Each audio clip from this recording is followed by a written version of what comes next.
them who make him after my them. It's about 15 kilometers. Yeah, okay.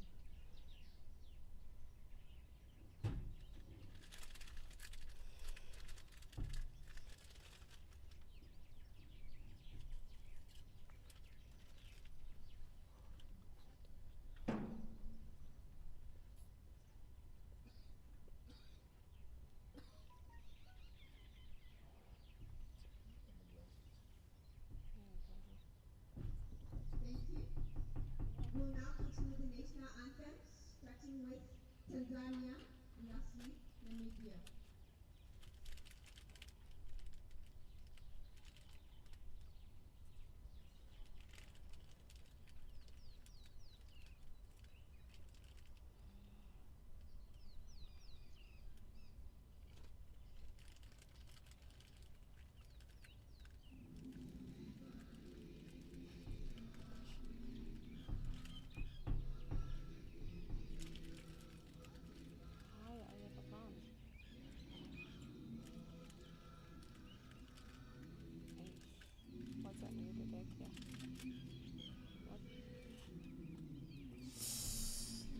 Ah, come on, Uganda.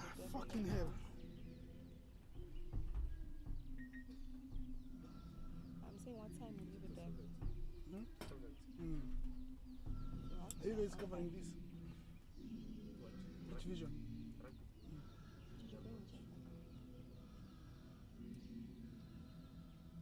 I'll check with them. Take them off for the lunch. Copy. So you don't have in your phone? I'll check with them.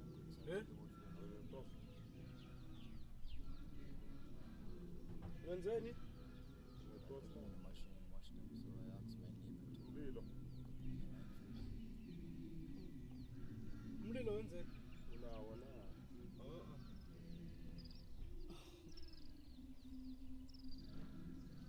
Utshela uLindi ukuthi grill.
Tanda mulilo.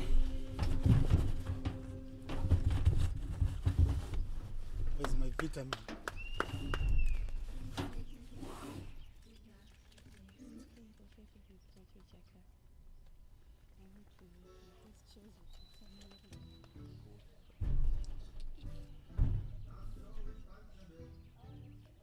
Tando, we start in 5.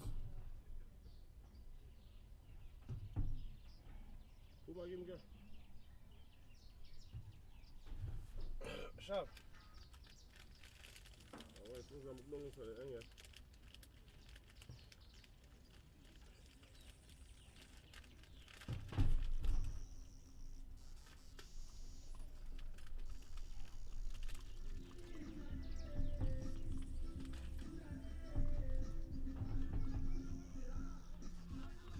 Share links. Hey. Eva ke zasekhaya tona. Eva kwami ke lezo zala. Bro, share links.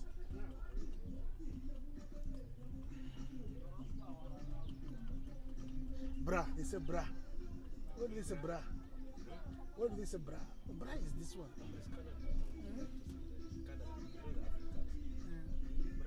Hey bra, hey bra. Bra. We say bro.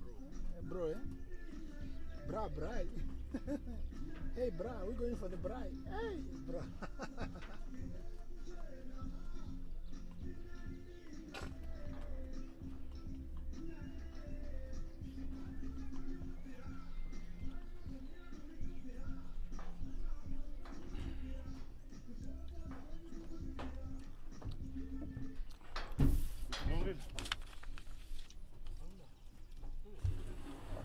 Who's up there? Tanzania versus Namibia.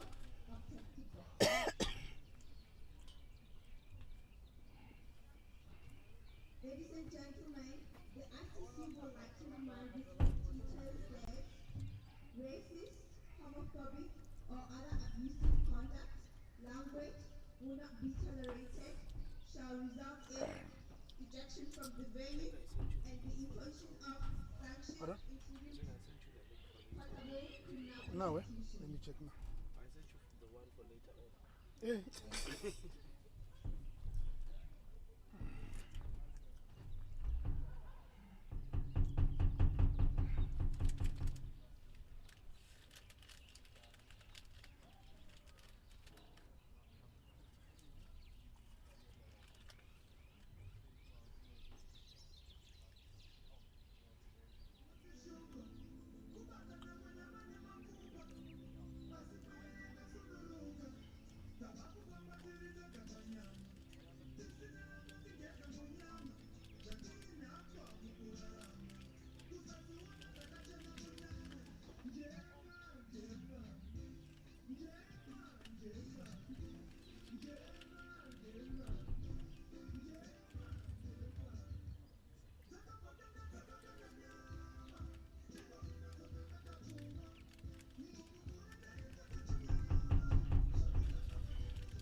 Good morning, ladies and gentlemen, watching from wherever you are, in whatever part of the world you are.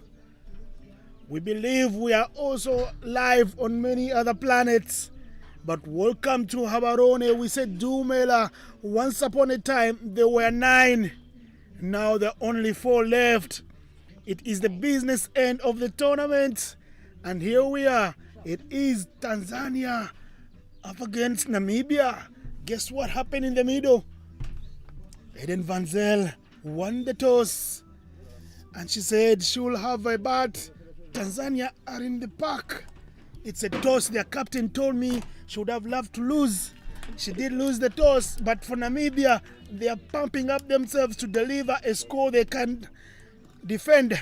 First things first. Please, I am with the beautiful Tando Mulilo, all the way from Zimbabwe.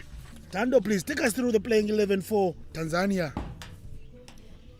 Good morning, viewers. So the playing 11 for Tanzania will be Samuel J. Hussein, the wicketkeeper, Jennifer Gabriel Kimaro, who's the team captain. Then there will be Sharifa Idi Bakari, Manavu Hamis Ushanga, Martha Kaliselani, Sonia Shachala Muya, Sheila Shamte Kizito, Aldofina Jeremiah Sylvester, Agnes Joseph Kwele, Josephine Ulik Shirima, and Raima Yaya Kibwana.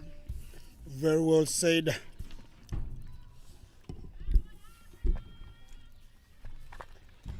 Tando, how was your morning? The morning so far has been okay. Can't complain. They say Habarone never goes to sleep. Did you have a good rest last night? Yeah, I did. I really enjoyed my sleep. I slept like a baby because I was tired yesterday. So opening the batting for Namibia will be Mekalai Mwatile and Angela Eda van der Merwe.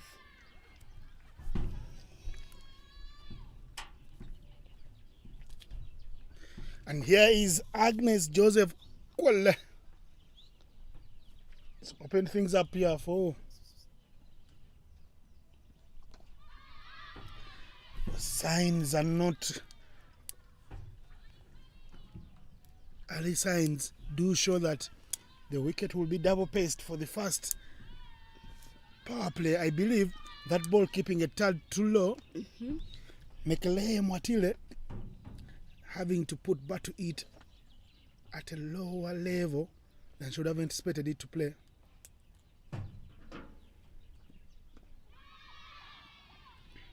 Well ball there by Agnes Joseph.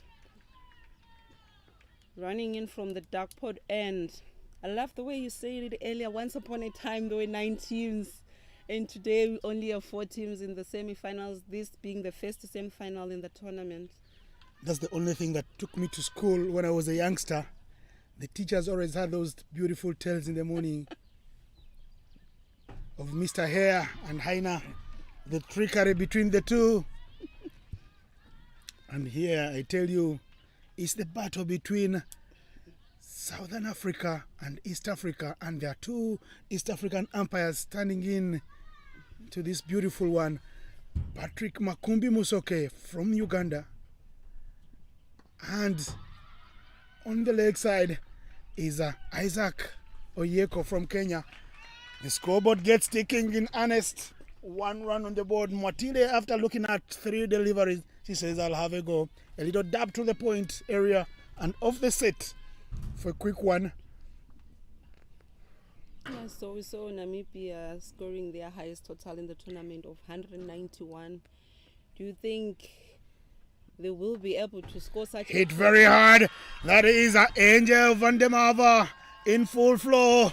First ball outside off stump. Never gonna hurt a batter of her class. She steers it, piercing through the offside. Well, she's broken her shackles early on. brilliant shot there from her? So as I was saying, they scored 199, that being their highest total in the tournament. Do you think today they'll be able to score more than that, or maybe 150 plus? I'll tell you, I am not putting my money into any betting house this morning. I am staying on the fence Won't be putting any money out there. I'll stay on the fence. But Namibia do trust their abilities. It's the only reason they won the toss. They elected to bat. Better line from Agnes Joseph. Good comeback ball. And that is the end of over number 1. 5 for no loss. This tournament, we've seen 150 plus scores. The teams in the semi-final here, each of them getting that score. Tanzania getting 174 against Botswana. Namibia getting 191 against Botswana. Uganda getting 181 against Sierra Leone. And the 251 for Rwanda. And 259 for Rwanda. It's been that tale, a fairy tale of sorts here for the inaugural, the iconic, the historic, first ever ICC Under-19 Africa World Cup qualifiers. And 3 centuries in the tournament as well. The highest being of Nigeria, 114 of 42 balls. Brilliant innings she had yesterday. In the attack, from what the locals call the generator end, I prefer to call it the golf club end, because Habarone Golf Club, hole number 8 is right around the corner. I was having a walk around the course yesterday in the evening to do some mileage, and I tell you, beautiful fairways there. The greens look meticulous. So we have seen both these teams putting a high total like on the scoreboard in their group stages game. What do you reckon will be a decent score for Tanzania to chase? Tanzania believe if they restrict Namibia to less than 100 or to 105, 110, they will be home and dry. Anything more than that could be tough. But we know Tanzania are a very good bowling side. They don't give extras. Very well coached side by Kelvin Mapunda, one of the boys I played with under 19 back in the years. Hey, time flies. I still feel young. It really flies.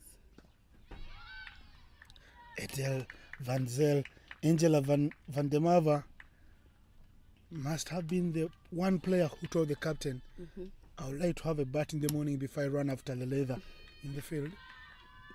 She's looking to give herself room, create more scoring chances. Yeah, these two, they've had decent partnerships opening for Namibia in the tournament. I'm sure even today they're having a go for it.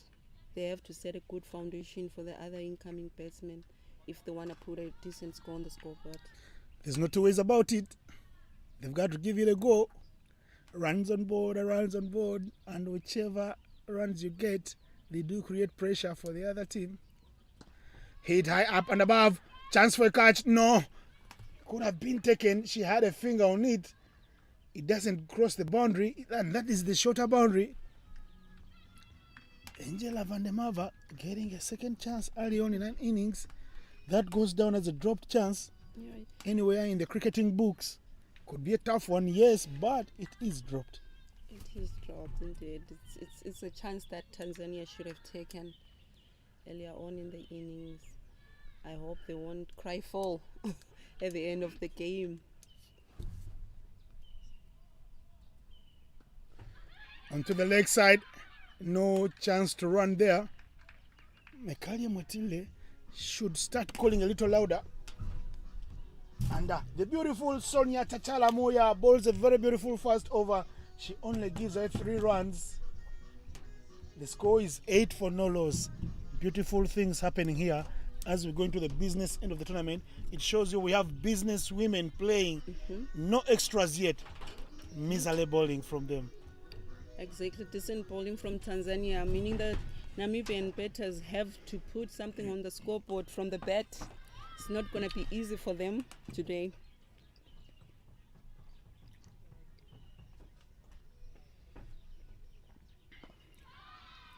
Well played there by Mwatile. Quali Joseph, good control of the new ball.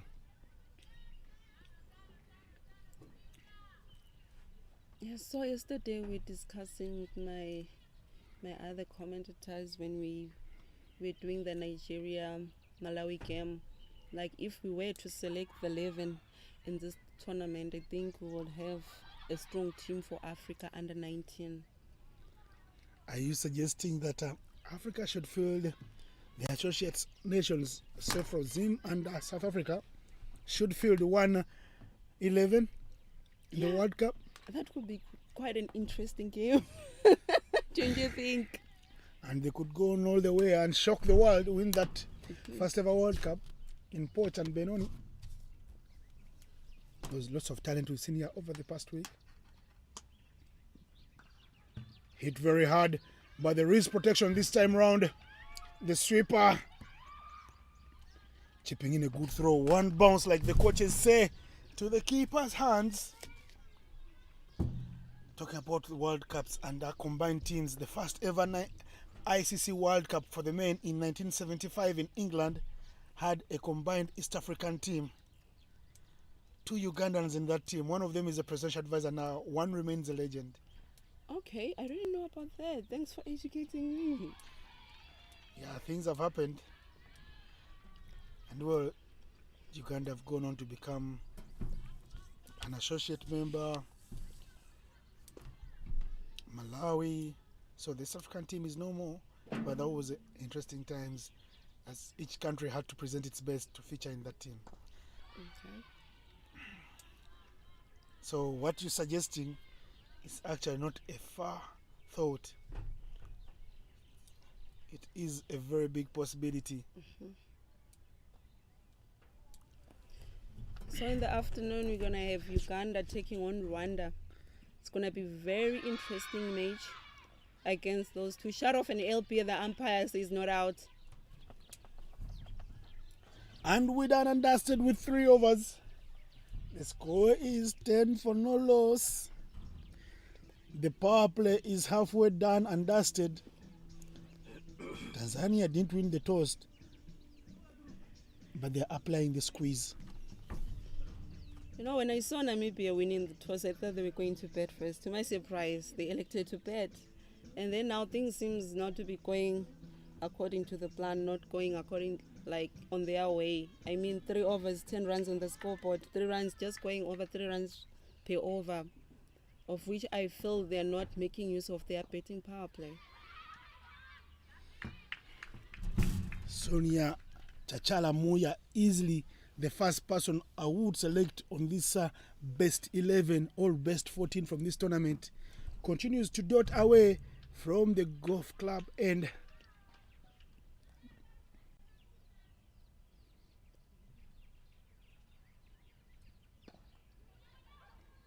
Chips in a dive, chance for a shy at the stumps.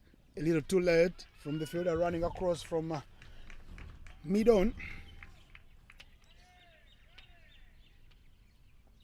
Namibia, of course, coming here with no less than 10 parents to support the little ones. The parental support coming through is very vital at the grassroots level, and Namibia don't do it any worse. That is in her arc of hitting. She will trust her powers. I saw them in the nets early. One of the shots, Francois van der Marve, the coach, insisted on.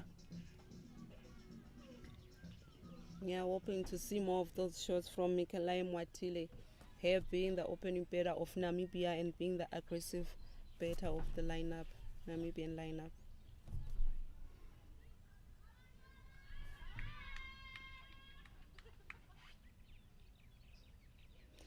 So we are in the ICC Under-19s Women's T20 World Cup Africa Qualifier, first semi-final of the tournament. Namibia taking on Tanzania. Early on, Namibia winning the toss and electing to bat first.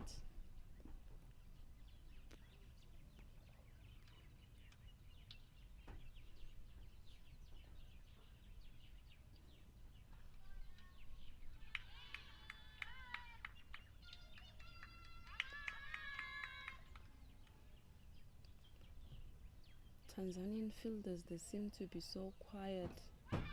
I don't know what's going on the back of their minds in the semi-final game. You say quiet, I say they are not quiet. They are watching tentatively. It's called jitters early in the morning. Early jitters do come in. This is a pressure game. Whichever you look at it, you could have been unbeaten like they are from the previous games in the group. But if you don't win today, you could as well have never come to the party. Well bowled there by Tanzanian bowler. It's a good thing the Tanzanian bowlers, they've just come into the party. They're bowling in partners, not giving away any extras to Namibia. The score is 15 for no loss after 4 overs. Tanzania will be happy with the scoring rate thus far. But Franz van der Merwe, the coach of Namibia, will be happy that he has 10 wickets in hand. But as they say, as much as they have 10 wickets in hands, a game of T20 is all about runs, keeping the scoreboard ticking. Don't we think, like, if these guys are not going to set a good foundation for the other coming batsmen, it's going to put more pressure on the guys outside, since the run rate now is, I think it's very low. At this level, we've seen that not all the team does bat as well as the guys that come in up front. Hit high up in the air. Chance for a run out. Is it completed? Not out, says Mr. Isaac Oyeko. Poor communication in the middle. Tanzania go to their prime bowler, the spinner, the experienced Mwanamvua, Hamisi Ushanga.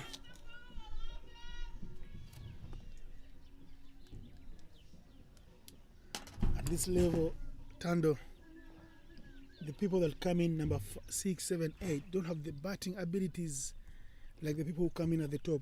So if you keep your resources towards the back end of the innings, if they can come in and bat late, the fewer the balls, the more dangerous they are. Fine edge onto that one. Quick run, gully point fielder is there, but Mekalae Mwatile was off like a jet. You know, as much as you're saying they've got too many wickets in hand, I beg to differ there on that one. Imagine if these guys are to bat all the way to 15 overs and the score is still below 100. Do you think they would have set a good foundation for the other incoming batters? I believe resources in hand still give you an impetus to explode at the back end of the innings. I'll stay true to my philosophy there. Hey, 2 stubborn people in the comments box today.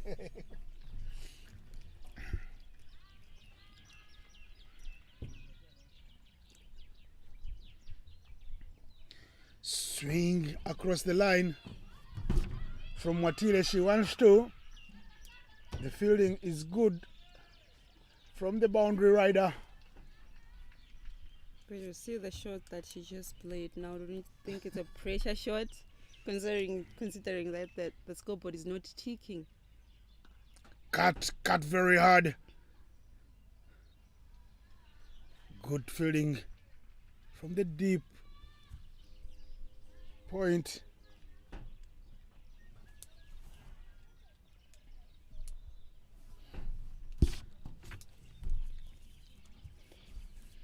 Mikaele Mwatile, the aggressive batter for Namibia. Is she going to be lucky today against this Tanzania bowling attack? Well, they do say fortune does favor the brave. She's right there in the middle. She can do that only by herself because she's got bat in hand and she's opening the innings. And that is the end of over number 5. The score is 19 for no loss.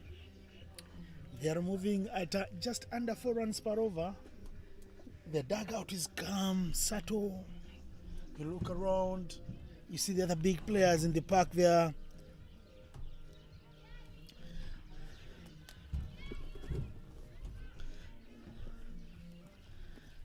Yorinde Fori, Mesil Gorasas.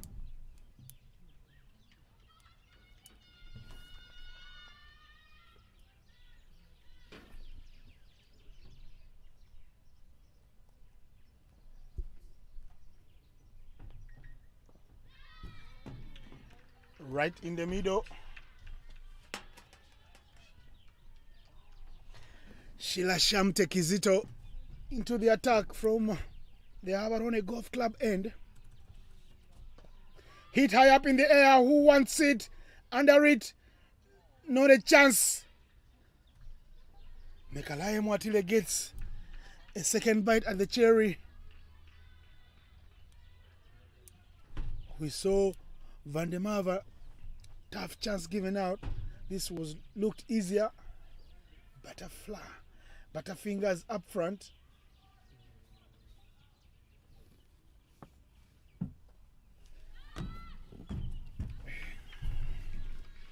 She gets a reprieve.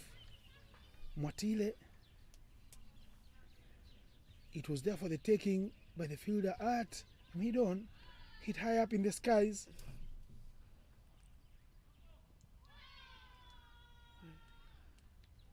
Extras. No ball called. I think for violation in the field setting.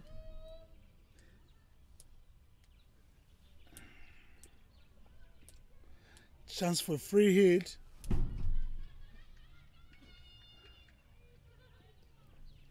Kizito under the pump up front in her first over. Shamute Kizito slowing down things.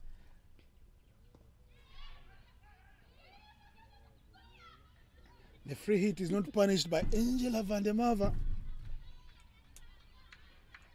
So the pressure is mounting up on the Namibian batters. And they're getting chances. We saw Van der Merwe dropped in the second over. Just this over, Mwatile has been dropped. That is a powerful hit. That will pepper the side screen. Hey, Van der Merwe says, hello, good morning, I am here to play. And finally they get a boundary.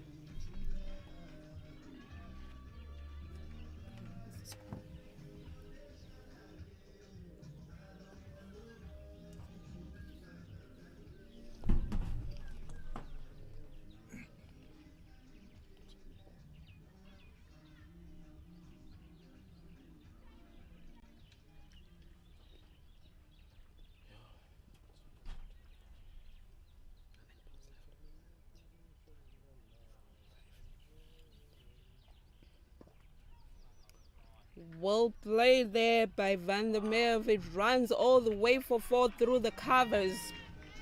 And there is a roar from the dugout of the Namibians because there are 2 boundaries in the over, easily the most fruitful over thus far. And the score is 29 for 6. 29 for no loss after 6 overs. And there will be a change in the commentary. I'll leave you with Tando Mulilo and James Moses, the legend in Habarone here, Botswana.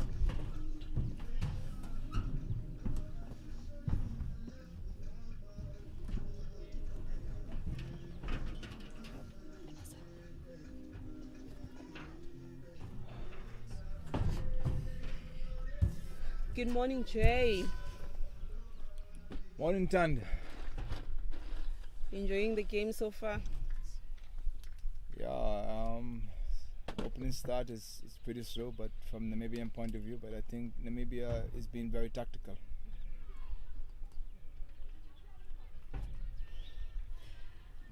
I thought your view was going to be different from Innocent. Seems you guys, you are in an understanding that it's okay that these guys, as much as they're having their run rate low, as long as they've got 10 wickets in hand, it's good for them. No, I think all the teams is at the filling out process. The filling out process is already gone. They assess what they need to assess. And from what I've seen, Tanzania is a very good fielding team and a reliable batting team, but they don't have the bowling. So I think Namibia assessed that, and decide to go easy for the first two bowlers, and then as you can see, there's not much to talk about from the second string bowlers. So I think that's what Namibia is doing. I don't know if you guys realize that the women's game is different from the men's.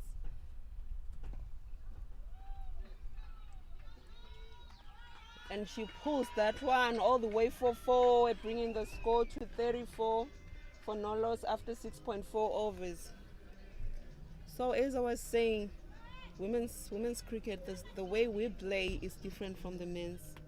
Like you guys, I know you're speaking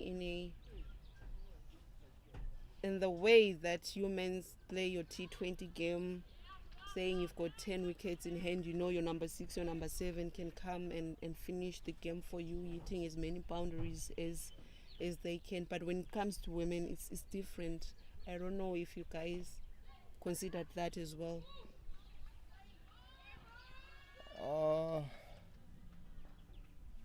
Tando, I'm always willing and to listen. You can educate me in the difference in gender. But I think the 7 overs bowled, then the score is 35 for no loss. So you were saying, Jay? Yeah, I'm always here listening, willing to be educated. But as far as gender is concerned, yeah, it's a bit different in sense of power. But the concept of cricket is basically the same, Tando. Knowing that you have to have plans when you're going to play the game of cricket, and I think that was a strategy from the Namibian part. They have seen Tanzanian play, and they know Tanzanian, they have 2 good opening bowlers, and after that there's not much to talk about, and I think that's where they're going to capitalize. That one cut through point, they take an easy single there. Engela van der Merwe on 24, Mikalai Mwatile on 10 from 22 balls. Okay, I hear you, Jay. I'm not going to take anything away from the Namibian batters, how they've approached this game and all, but we'll see how it goes. Yeah, I think they're having a look until the 8th over. After the 8th over, I think they'll put their foot down a bit. So we have Sheila Shamiti Kizito coming from the golf course end. 2 dot balls bowled by her already.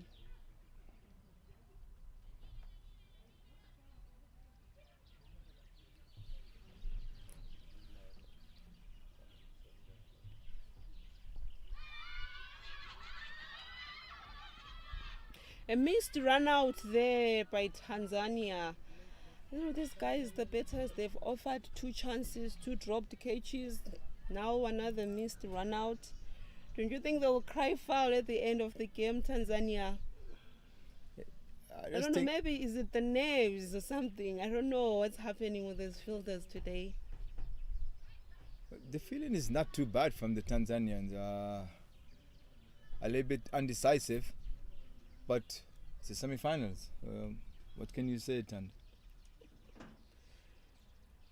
So the pressure is on both teams.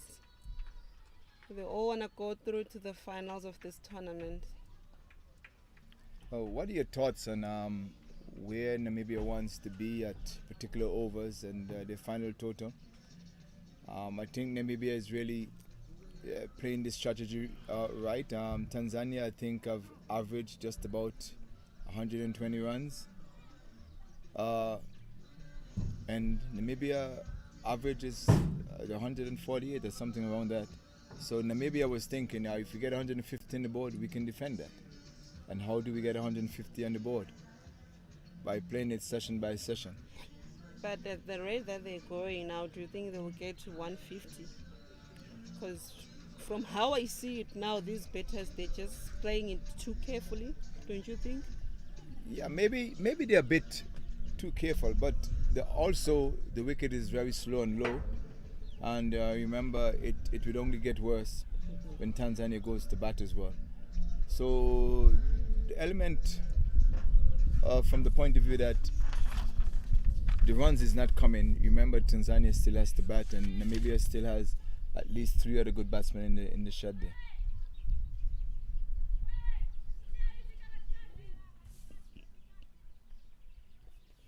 So Hamis Ushanga continues from the dark end, sorry. Angela van der Merwe pulls that one for a single.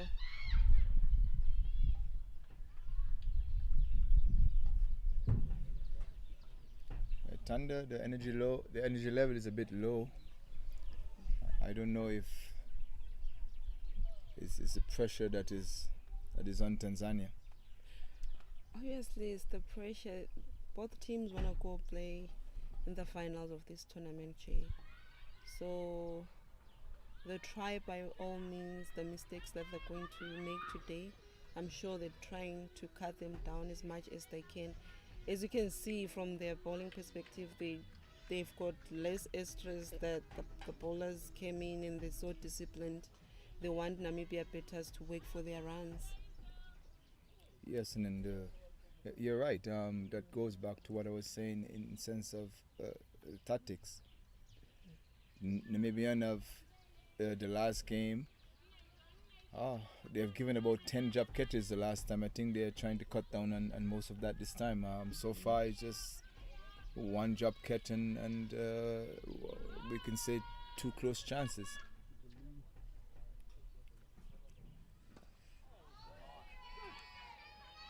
That was well played by Mwakayele. Mwatile pulled to the leg side and runs all the way for 4. Leaving the score at 46 for no loss after 8.4 overs. Just as I said a couple of minutes ago, by the time they get to the 8th over, and that is a strategy we see the national team played against us also. And I could identify that just from the ladies, knowing that from the 8th over they're going to go hard between the 8 and 12. Yeah. And then they'll be running the next 2-3, and then they'll go full out from the last 6 overs. I can see you've been following Namibia team. You've done much research about the opening pair of Namibia. I'm quite impressed. I tried.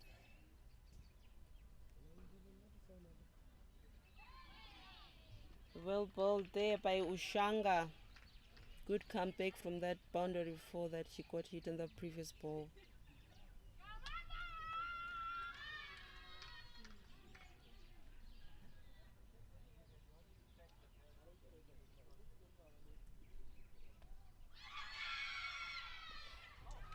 And the umpire gives it, caught behind.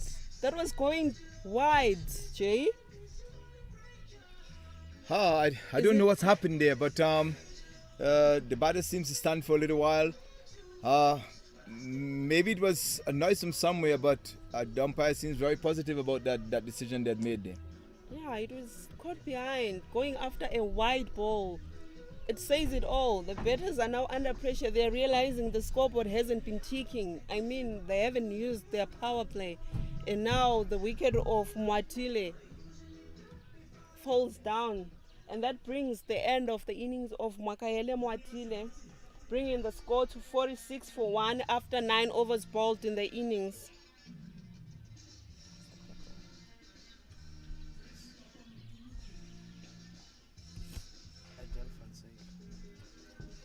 Okay. And in comes Adel Van Zyl, the captain of Namibia, in the crease. So what do you have to say, Jay? The opening pair failing to make use of the power play, and the next thing when you're thinking these guys are now taking on the Tanzanian bowlers, and boom, the wicket of Mwatile falls. Now they have to start again, rebuild the innings, try and have a partnership between these two. I think Namibia was just looking for a runner ball in the first 10, and they will dissect from there how they go about their game. But wicket in hand is very important also. And I think the pressure is going to go back in Tanzania, in particular now.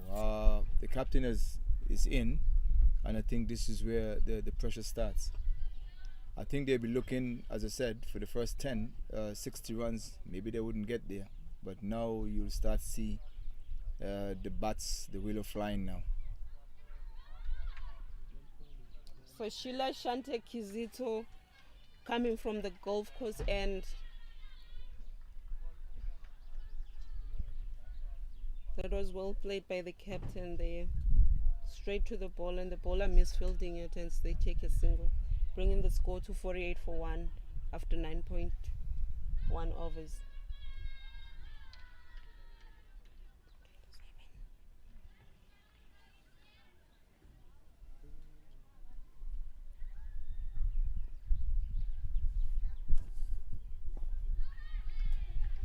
Well bowled there by Kizito.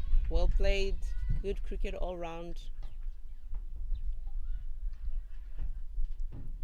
Yes, Tandu. Namibia will be looking for at least 130 here, which is the par score for Tanzania. That is if they're going to get that 130. Honestly, I think they will.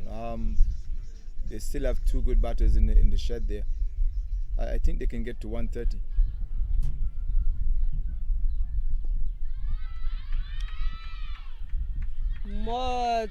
More dot balls coming in from the Tanzanian bowlers there. Kizito bowling quite well for Tanzania. I think this game is going to determine on how well Namibia bowls and the extras. So far, Tanzania has been very disciplined in their bowling. A little bit here and there when it comes to the fielding, but the fielding has been reasonable also. Yeah, he's been but a bit shaky, missing out on that run out and those 2 catches which Namibia offered earlier on in the innings.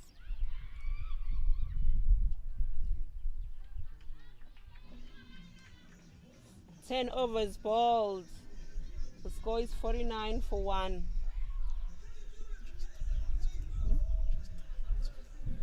Just 3 runs off that over, Jay. Yeah, Tanzania, we can see a lot of change of game plans.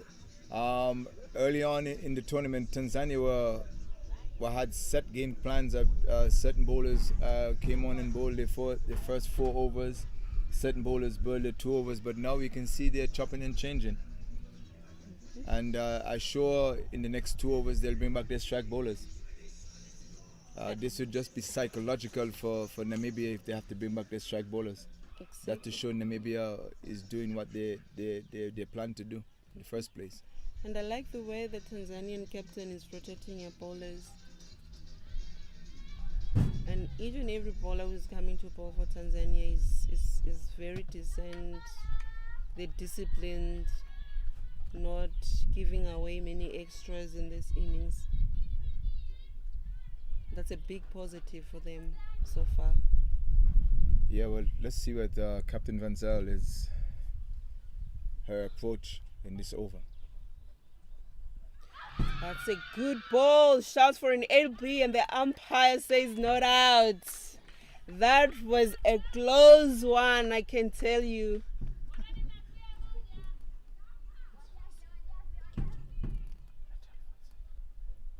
I kind of have a strong feeling that you guys are a little bit biased here. You want Tanzania to come through this. No, we're not being biased, Jay. We're just supporting. We're telling people what we're seeing in the ground. That's how it is. We don't need to sugarcoat anything. And she pulls that one for 4. That's the captain of Namibia. Then the Merv bringing the total to 53 for 1. Are we gonna see more of those shots from her? Seriously, someone has to come in and take on the bowlers now if they're really on the scoreboard. Tando, we are far away. We're just in the 11th over. We are far away. 9 overs at 7 runs. 9 overs at 8 runs. We're still on the go. We're still on the chart to get the 130. Yes, but it can be 9 overs, 3 runs per over. You never know. The determining factor here, Tando, I think will be the wicket. As I said, the whole the Namibian bowl and the wicket. The wicket is very slow and low, as you can see. The bowler for Tanzania, Martha Kalis Celestine, giving the Namibian captain a hard time there in the crease.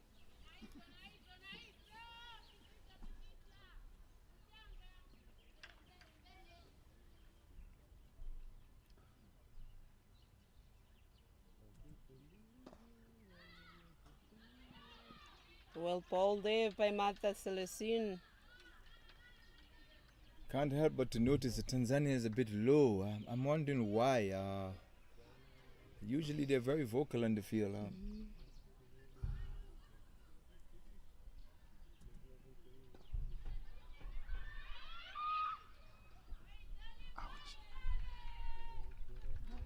Is it the semi-final? Is it the semi-final? The semi-finals bug is in the air.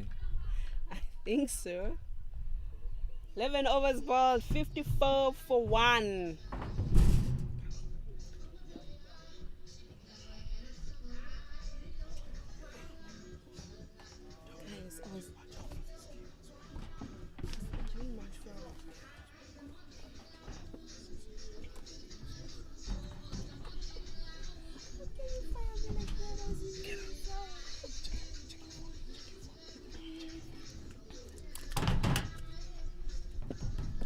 Tanda and James leave the commentary box, welcoming myself, Florence, and Mr. Innocent from Uganda. I just arrived, but the game seems to be a little bit chilled at the moment. The run rate is not that crazy. An expectant 120 on the board could be possible for Namibia.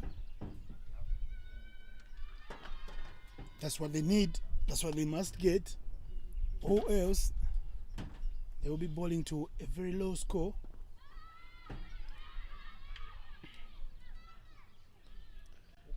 Etel Van Zyl and Angel Van der Merwe have the power, have the skills to give Namibia a go. Because Namibia is scoring at about 5 per over. They need more.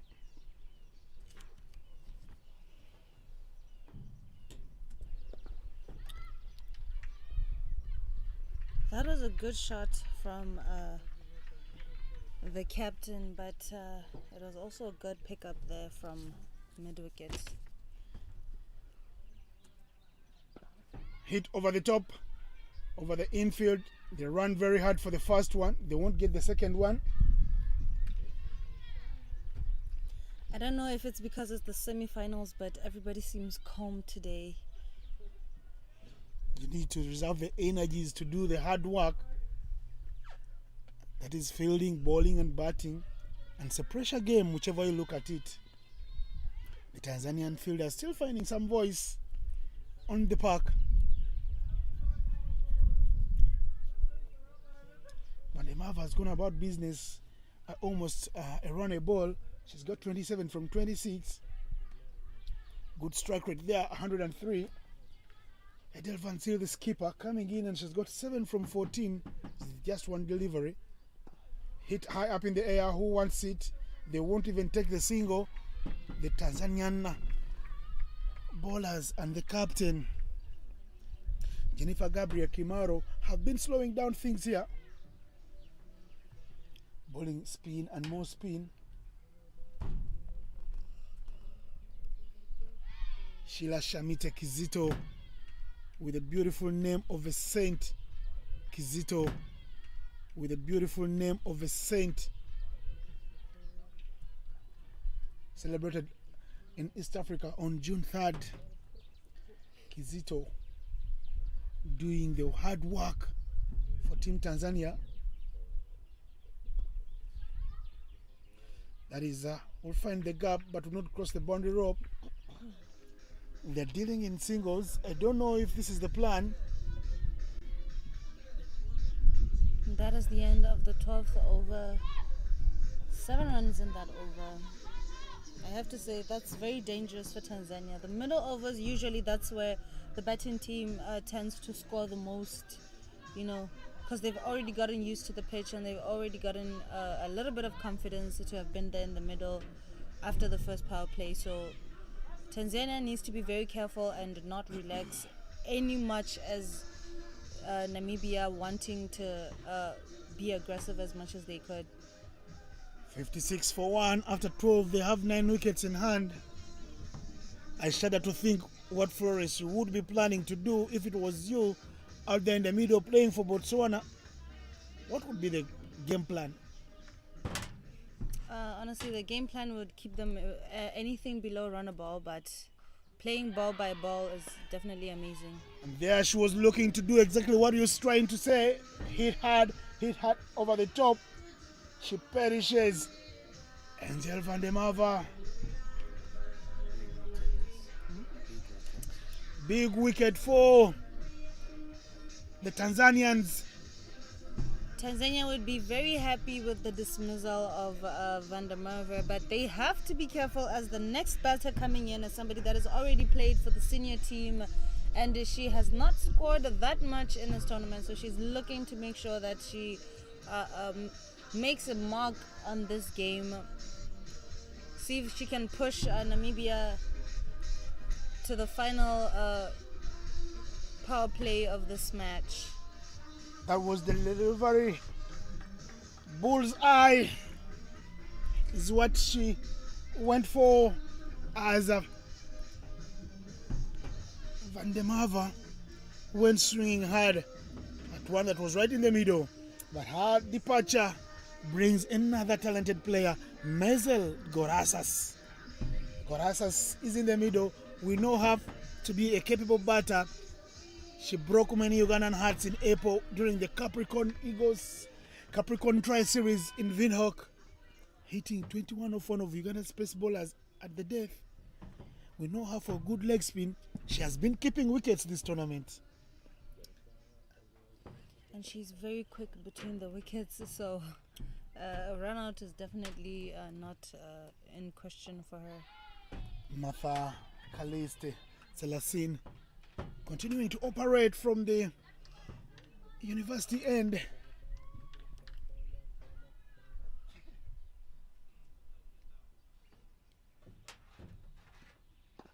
Hit very hard.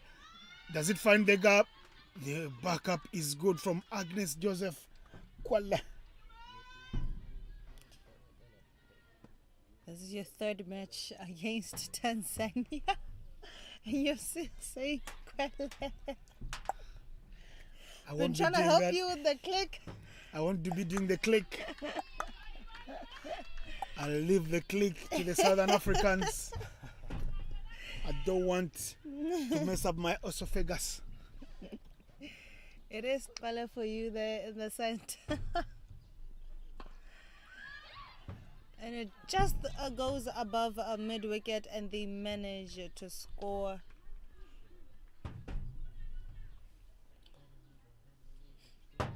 Shamite Kizito already threw half over spell. She went for 18 at 4.5 per over. That's not bad. Martha Kaliste doing very well too.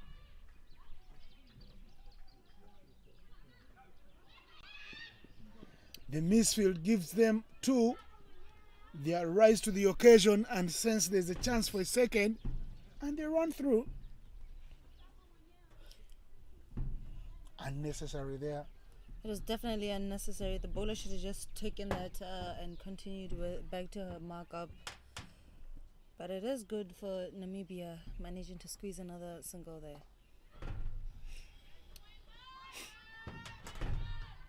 That's what the Namibian dugout loves to see. Rotating the strike and running very hard.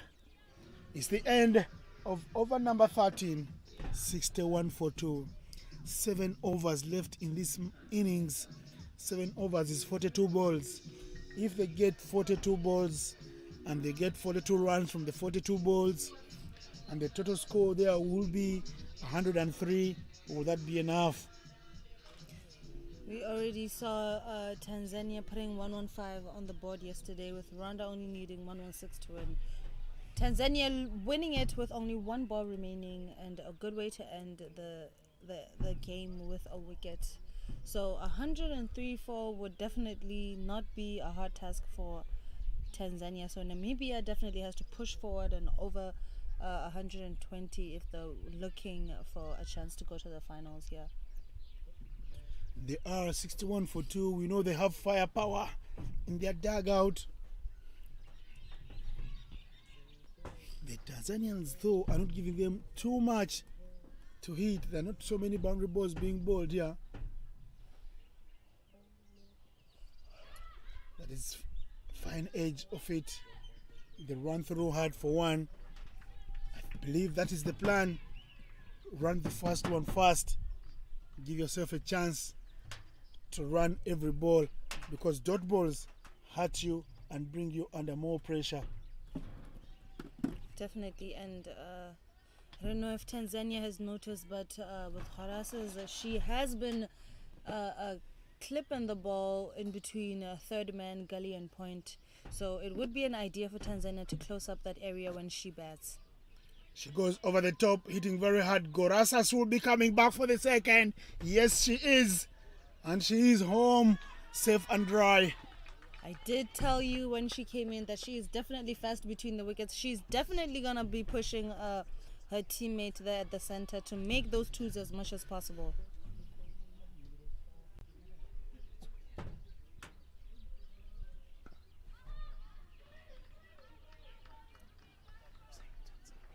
New bowler in the attack, Josephine Shirima.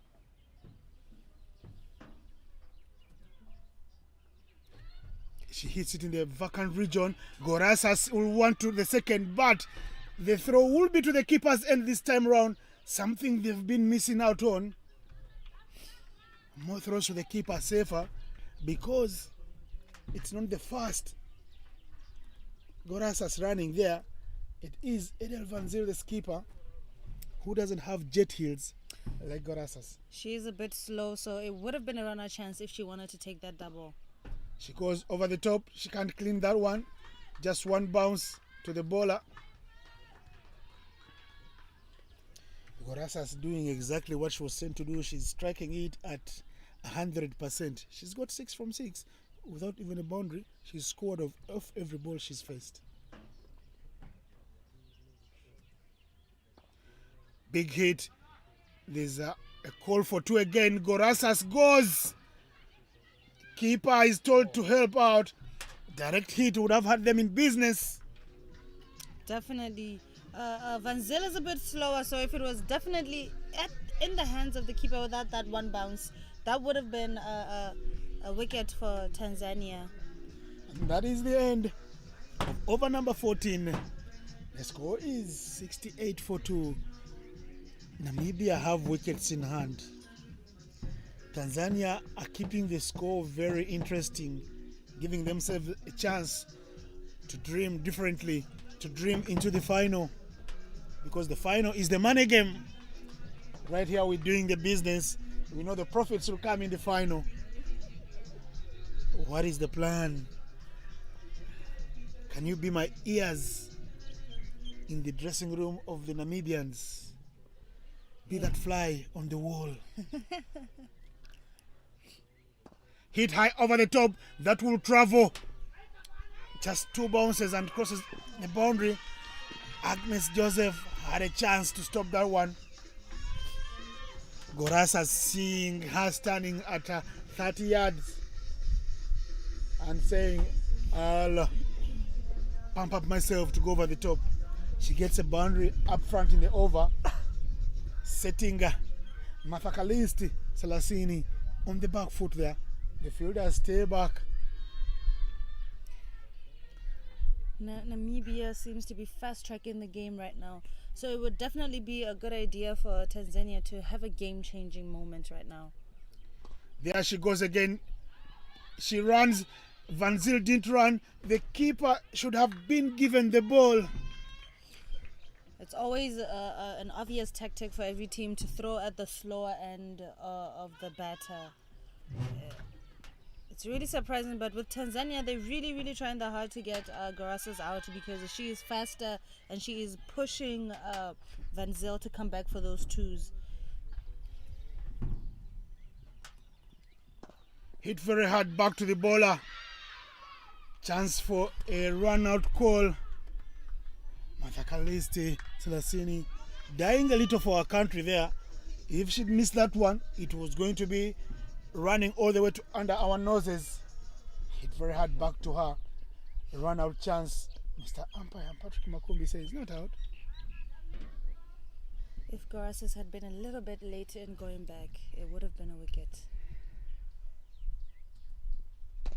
Hit very hard again, and it stopped.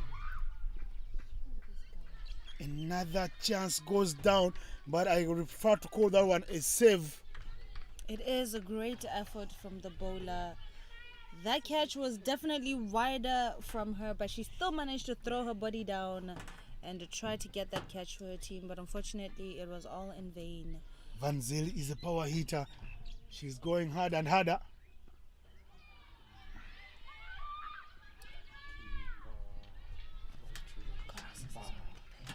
Agnes Joseph shouts from the boundary right under our noses, please give it to the keeper. Oh, the fielder is thinking else.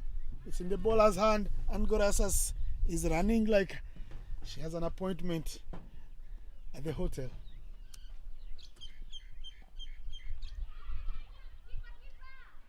Good throw this time round, right onto the money. It is 15 overs done, 74 for 2. The run rate is 4.93 per over. 6 runs per over will give them a chance. But the two batters out there have the power. Van Zyl has struggled in her innings. She's striking it at 63%. They still have wickets in hand. The information from the dugout is clear. Another 30 balls left in this innings. Florence, how many more runs do you think will be enough? 4. Both the teams are strong. Tanzania undefeated here, so anything less than run a ball here, 120 would deem threatening for Namibia, because it is definitely a score that Tanzania would be able to get to looking at yesterday's performance. But I have to tell you, Tanzania has to be careful in these middle overs. If they are not awake, Tanzania... Gorasas is off again. Throw to the bowler. Van Zyl was already there. She found ground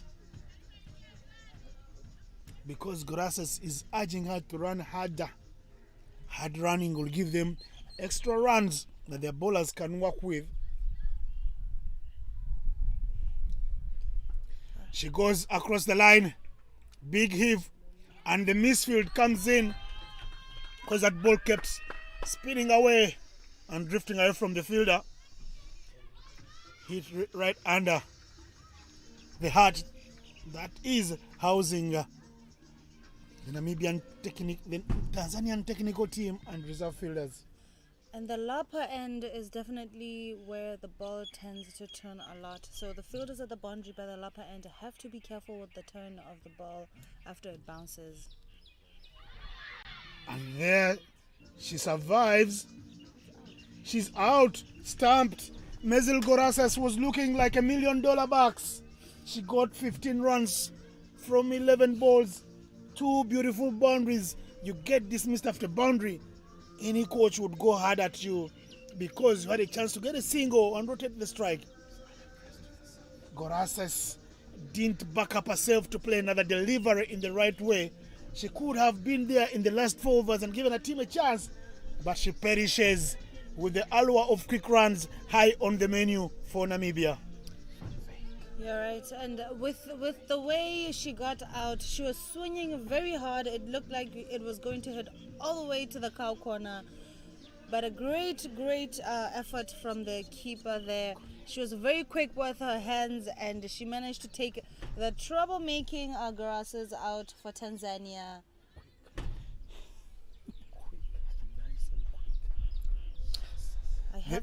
Saumu Deo was saying there, with the quick hands, gifted hands I call them. It's wicked time. Kylie Van Wyk comes in. She goes hard. Well, the throw is super also from the boundary rider. I have to say, I am so impressed. It was a clean shot, a clean pickup from the boundary fielder, and a clean one bounce throw back to the bowler. I have to say, that is some great cricket from these youngsters here. Running very hard again, Miss Captain Adele Van Zyl. But well, Kylie Van Wyk, is she coming from the net? Who plays such a short first up, first ball? And you might think that that little water break there for Namibia would have been a message from the coach for Grasses to at least come out a little bit and bring in the power hitter for Namibia. It is a possibility given the circumstances. She goes again in the vacant region. This is racing all the way to the boundary. The chase is on. The chase is in vain. Kylie Van Wyk is playing with some industry. Josephine, better watch out for that change in line. You can already see that Kylie is going hard for every ball that she has. With a message from the coach, she has a job to do in the center there. So it would be very advisable for Tanzania to keep all of the balls on the offside from this moment onwards. And that is the end. Over number 16, the run rate does improve from 4.9 to 5.3. It's 85 for 3, and to take you through the back end of the innings will be Mr. Innocent Daula and Tando Mulilo.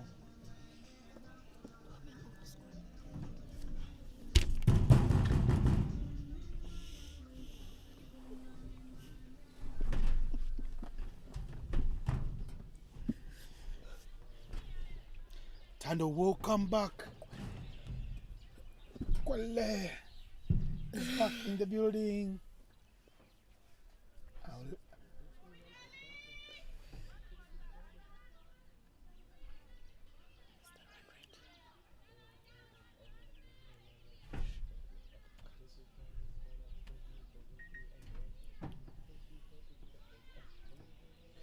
From the spin, the last 4 overs are given to the pace bowlers. 24 balls left in this match. 5.31.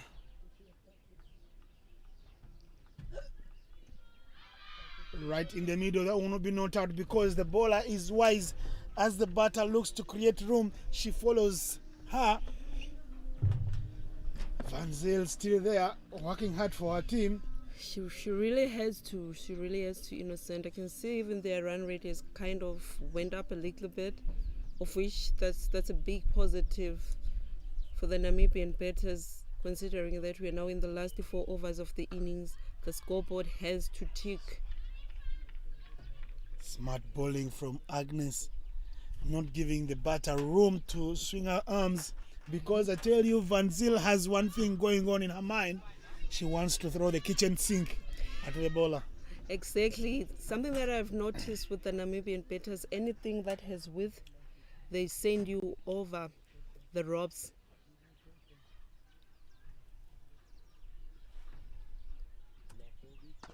Well bowled. She gets the room.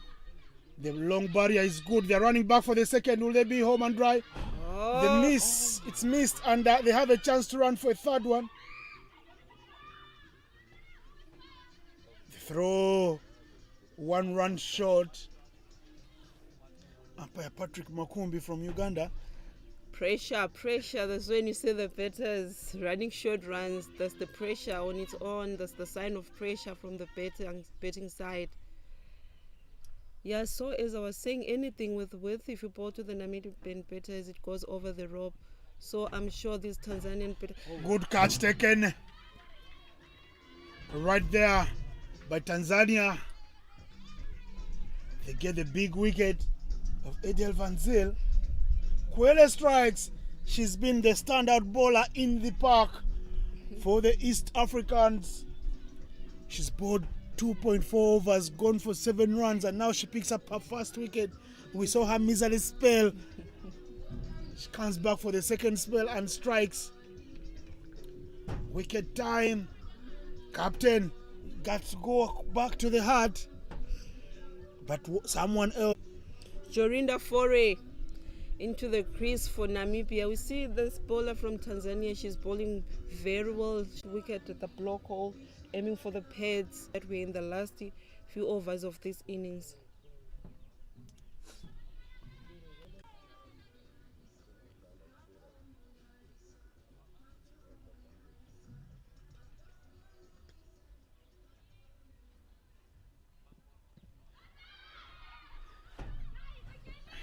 Shouts of an LBW. The umpire says not out. It goes down leg by signaled by the umpire.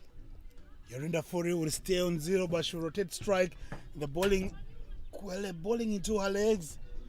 She's been very brilliant with her comeback spell. She's giving her team a chance to fight. Namibia just have to keep the scoreboard ticking.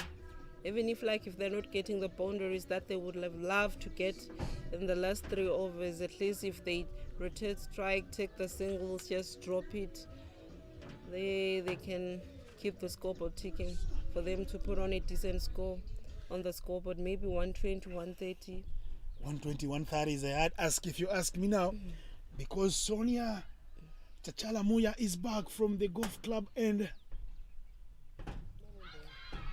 there's a big appeal for us that Jorinda Foray runs and stops.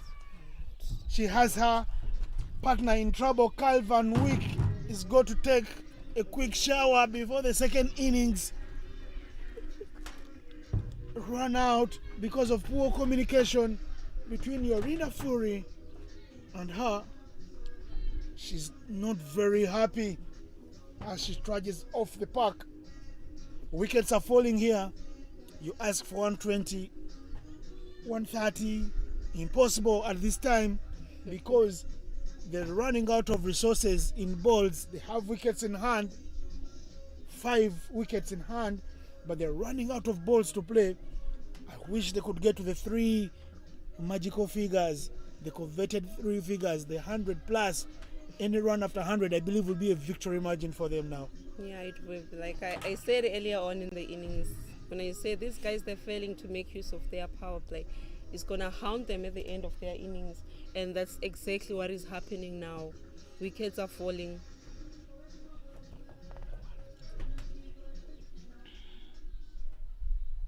New batter in Maria Ngwali.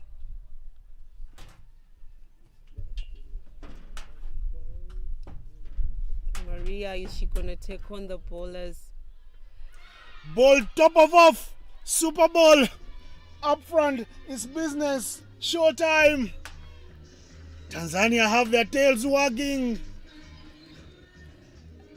The late show from the Tanzanians. Exactly. I had said before, the way we women play is different from your men's T20. I had said it before. If we fail to make use of our power play, the women betting number 6, 7, they are not hard hitters like what we see in men's cricket. And then now the pressure is now back on the Namibian betting, the changing room, the batters, the wickets are falling now. Out goes Maria. In comes Naomi. And the Namibian batters score still on 87 for 6 after 17.2. I doubt if they're going to get to 120 innocent, maybe 100, 105, somewhere there. Hit hard. Chance to run for 2. Jorinda Foray did cost her team 1 wicket to run out. Calvin Wick, this time round, she looks at Naomi Benjamin and says, mate, stay your end. She goes hard, very, very hard. That is racing away all the boundary. The boundary rider right there. Only ball watch, and that beats her to the line. Foray is key in Namibia's pursuit of that 100. She really has to take on the bowlers. So with that boundary, it brings the score to 92 for 6. Are we going to see more of those boundaries from Foray? She really has to take on these bowlers if she wants her side to put a decent score on the scoreboard. She goes again. That will be 4 back-to-back boundaries. 4 is flowing like a river.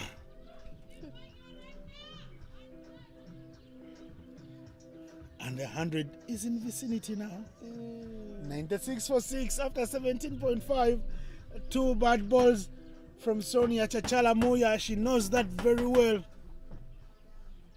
Because 4 is only putting a blade part onto it and guiding it all the way to the fence.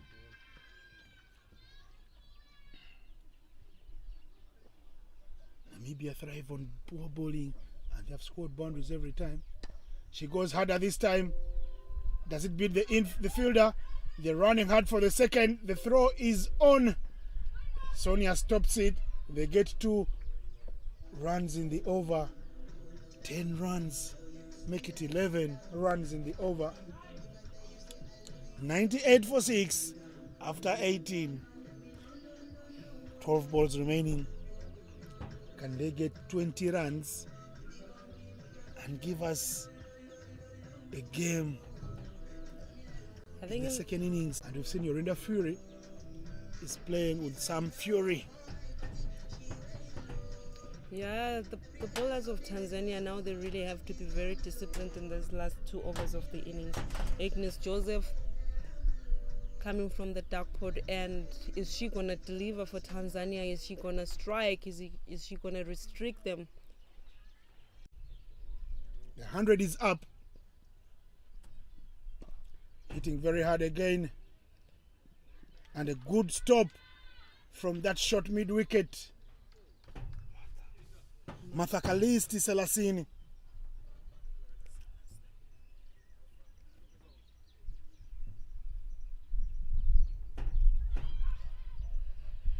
And Agnes strikes again for Tanzania. That brings the end of the innings of Jorinda Fury. Tanzania strikes again, 7 wickets down. The score is still 100. Good catch taken to dismiss the dangerous Yorinda Fury, who will say a bit of how with the ball later in the second innings.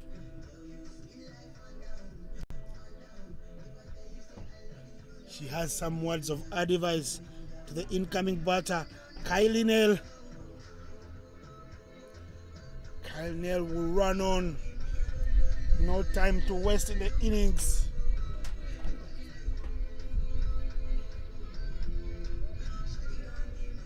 So we're in the ICC Under-19s Women's T20 World Cup Africa Qualifier, first semi-final in the tournament. Namibia taking on Tanzania. Earlier on, Namibia won the toss and elected to bat.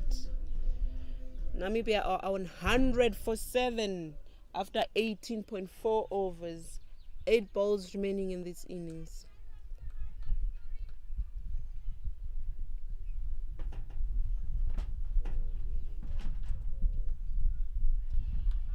Wide swipe, very wild. Do get some contact on it. Kylie.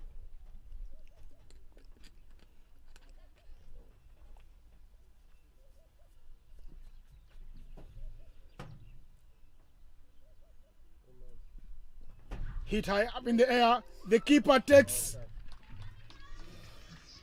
a beautiful catch. Kylie Nell was looking to up the ante. She got a high end of the bat onto it. It's 8 wickets down here in Habarone. Score is 100 for 8. So we have a new batter in the crease for Namibia, Alice Kaukungwa.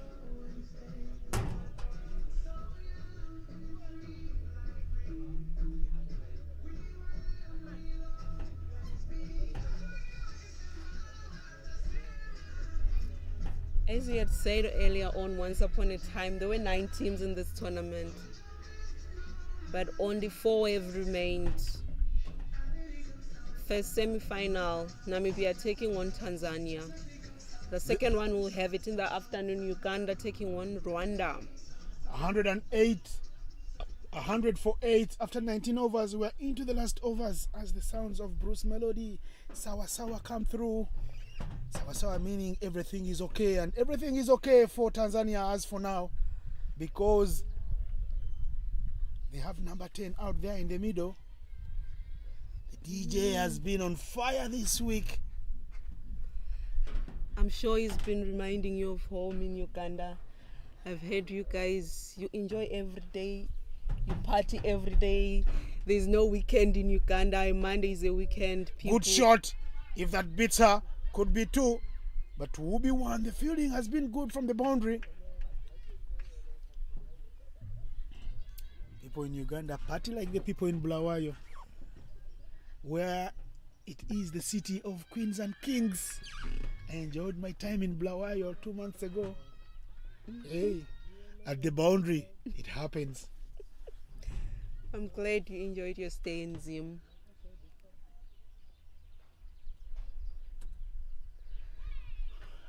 Ill-advised wild swing. Get some contact. You're not the batter. You are a bowler in the team. You're required to put bat on ball and run, because all you do is running with the ball. Come on, Alice. You know, Kaukungwa. well, these bowlers, they always want to end their innings in style. Hitting She a goes four. hard over the top. Chance for a catch. Put down. Her teammates are not very happy with her, and rightfully so. She apologizes. That's Hamis Ushanga dropping that cage at backward point. Elder stateswoman, she plays for the senior side. She's supposed to have done better.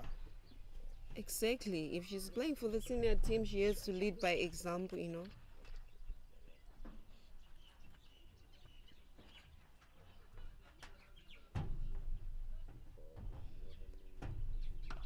Big hit. Does it go to the boundary? The bounce is good for the fielder, and they run through for the second because the throw was not accurate to either the bowler or the keeper. Still, she gets the applause from the rest of the fielders. They acknowledge her effort all day long. She's been riding that boundary. She's got a good arm. She can throw from the boundary. Imagine these women, they under 19. Big hit again. They want 2. They will be running off for the second. They withdraw from the attempt. And if they're taken 2, it would have been successful because the keeper did hold that at the first time of asking. So, last ball of the innings of Namibia. There's a rallying cry from the captain, Edel Van Zel. She says, go hard, mate. She goes hard. Dropped again. They will run 1 to end things here. The score is 107 for 8.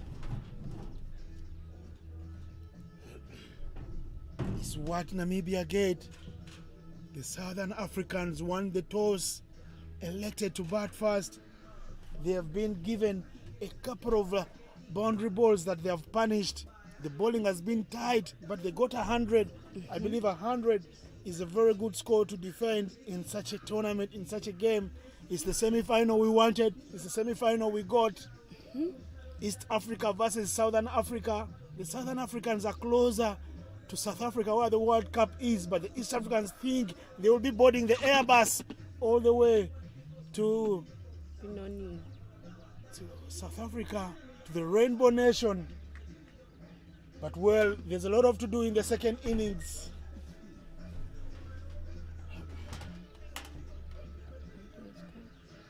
Take us through the scorecard of Namibia is batting under the bowling from the Tanzanians. Tando. So we see top scoring for Namibia, Angela van der Merwe, the captain of Namibia, scoring 26 of 30 balls. And Mikelai Moatile, the opening batter there, scoring 17 of 30. Nothing much to say from the batting lineup of Namibia. Just putting out a total score of 107 in their allocated 20 overs, of which I feel Tanzania would have restricted them. from scoring that 107, considering the drop catches, the chances which they had, but they never took them. Then from the bowling figures from Tanzania, brilliant bowling figures from the Tanzanian bowlers. 3 wickets for Agnes Joseph Kwele, just 9 runs in her 4 overs, 1 extra bowled at an economy of 2.25. Impressive bowling figures from her. Then Sonia Chachamua and Hamis Ushanga, Martha Selasini, 1 wicket apiece, with Josephine also taking 1 wicket for Tanzania. So there we have it. Earlier on, Namibia winning the toss and electing to bat and putting a score of 107 on the board in their allocated 20 overs. We will see how Tanzania is going to chase the score in the second innings. That will be happening in the next 10 minutes or so. Super.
Good morning, wherever you might be listening or viewing us from. Welcome to the ICC Under-19s Women's T20 World Cup Africa Qualifier. First semi-final in the tournament.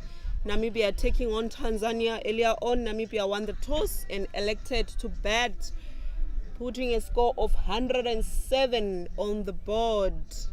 With me in the commentary box is my lead commentator, Innocent Daula. Very well pronounced, Tando Mlilo. The queen from Bulawayo is in Habarone earning mileage in the comms box. Wenzani? Serious? Yeah, I'll check for you now.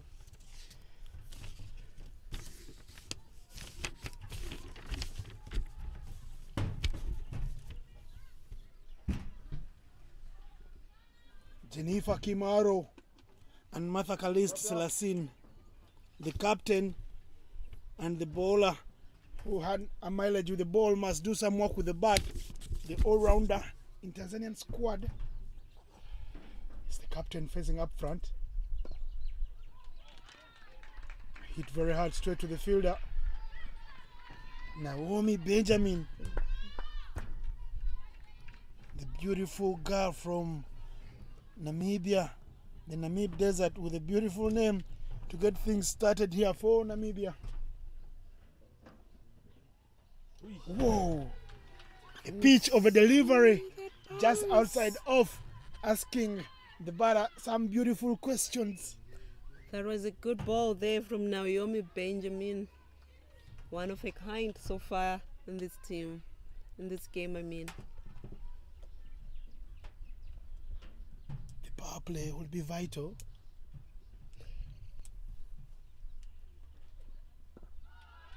I'm happy that you are in agreement with me for the first time, Innocent.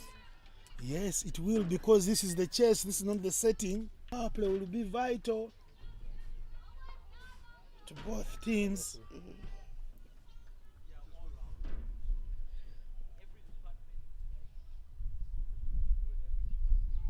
So we saw earlier on Namibia just putting on a score of 107. Is it going to be enough for them to go through to the finals of this tournament? Tight fielding from the Namibians. Their tactics look like are spot on. They have just one fielder out of the 30. And that fielder is standing at third man.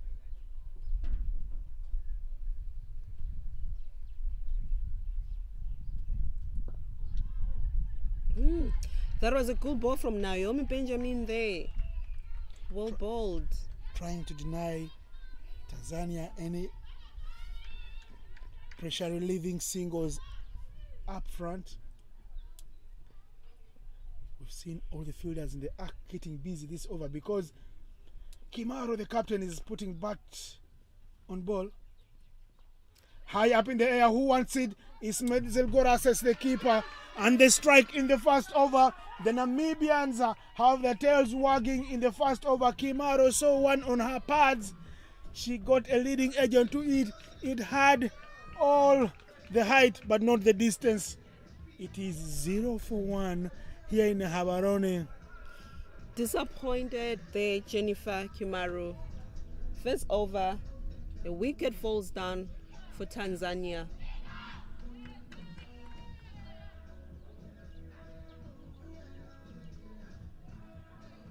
She just had to use a straight bat. Jennifer Kimaro rolling a wrist there, giving the wicket keeper a very easy cage. I've seen a couple of keepers drop such catches because of the helmets they wear. But Gorasas is an elderly stateswoman in associate cricket, and at this level she knows a thing or two about taking catches. Rahima Yaya Kibuana is in at one drop to bat. She will be at the non-striker's end as Martha Kalist Selasini faces.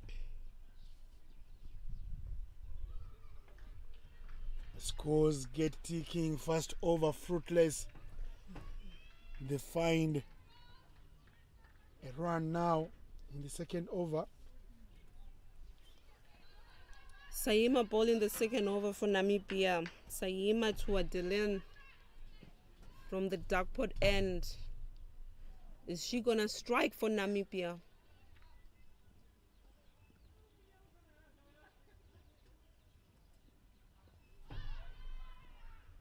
She wanted a single.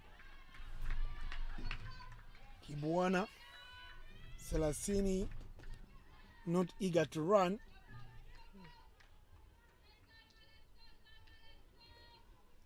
Tanzania have no pressure whatsoever. I mean, the score is just 107. They should just keep the scoreboard ticking, just try and rotate strike as much as they can, and the boundaries will just come on their own. These are exciting lines being bowled by the Namibians.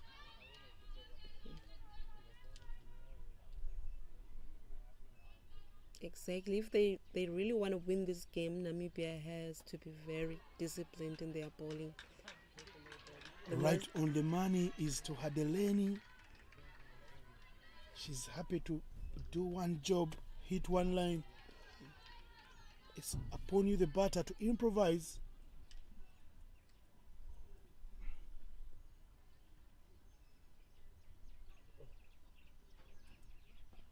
Hit very well onto her pads. Fast boundary coming through. Kibwana looks at 3.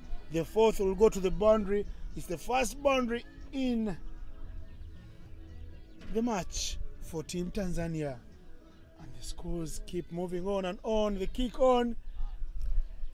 That was a good shot there by Rahima Kibwana, playing it off her pads. Brilliant shot it was.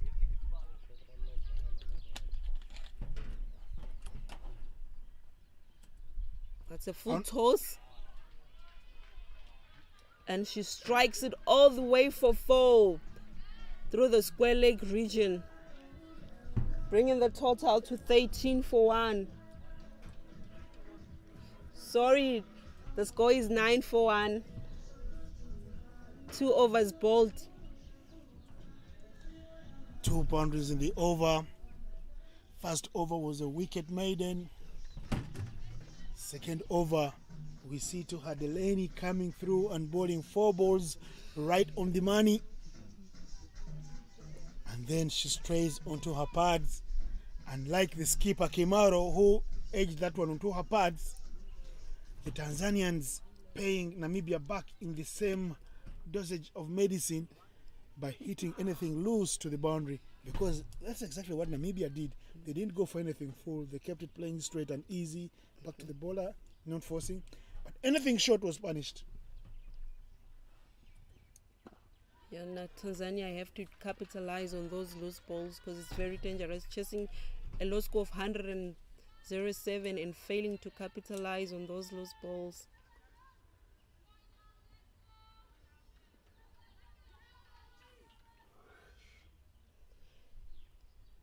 Naomi Benjamin continues from the golf course end.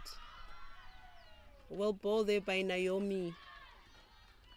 Wrapping her on her pads, giving her no chance to play any shot.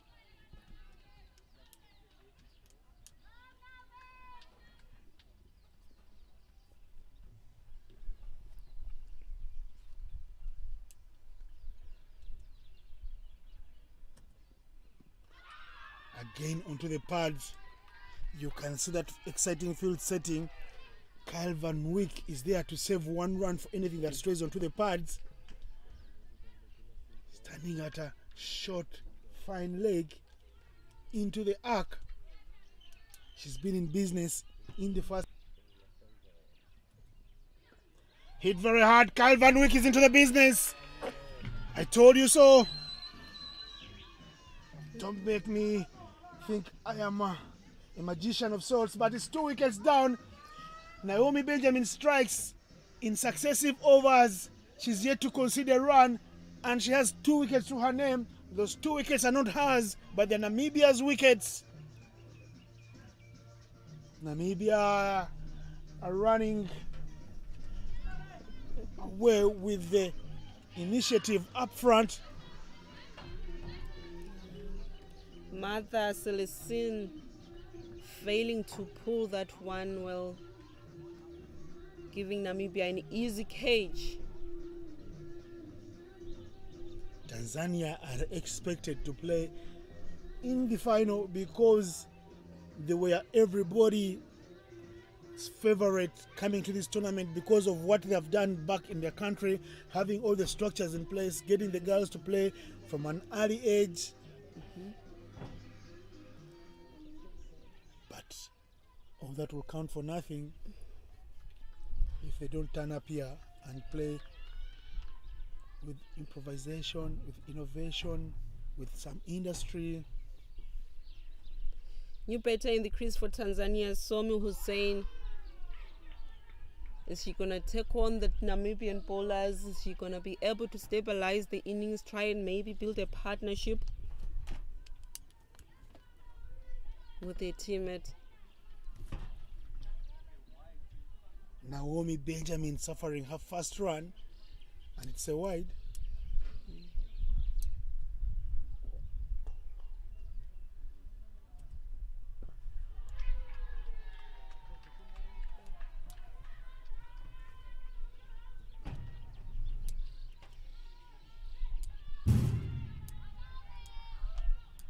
A lot of support for Naomi.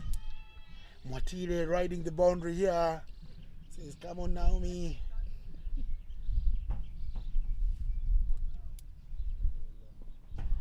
Hit in the gap. Chance to run. They don't run because there are two fielders backing up there. Kylie Van Wyk and Yorinda Fury standing at square leg and fine leg in the 30. Lots of pressure up front. It is 10 for 2 after 2 overs, after 3 overs. 3 overs. Naomi threw her 2 overs. She's gone for 1 run. She has 2 wickets. That has in Rahima Kibwana and Sahumodeo Hussein, the keeper. We saw her with good hands behind the stumps. Can she show us a little more of those gifted hands with the bat? Onus is on her.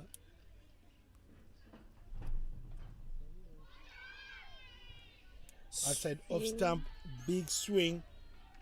That's a ladies' shot. I've seen the ladies play the cut shot very well and the short ball. Typical example. You're on point there, Modest.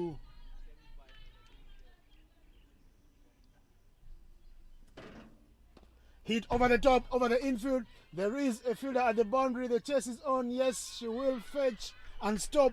Yorinda Fury has got good hands. They'll only get 2 runs. Tanzania, Kibwana, Rahima playing a small, beautiful cameo there, keeping the scoreboard ticking. It's important rather to play dead. She keeps it scoring. That shot is not hard enough. Key for Tanzania is to try and keep the scoreboard ticking as much as they can. For them to be able to win this game, chasing a low score is it's not comfortable for any team to come and chase such a score. But I don't think it's a low score. Any team to come and chase such a score. But I don't think it's a low score. Shot, hit very hard. The 30-yard and the offside is parked. No breathing space. You've got to work extra hard to find room in that offside field. Score is 12 for 2 after 4 overs.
A look at the packed field setting.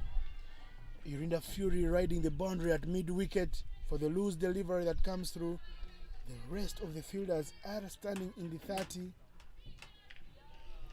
Pressure is on in the Tanzanian changing room. As you see their team manager, they can't even sit down, keeps on moving around. Mr. Taher Kitisa, a seasoned administrator, has done lots of work for Tanzania, not only cricket but their Olympic committee. He was in Birmingham for the Olympic Games. Another swing and miss. They're almost hitting the off stump.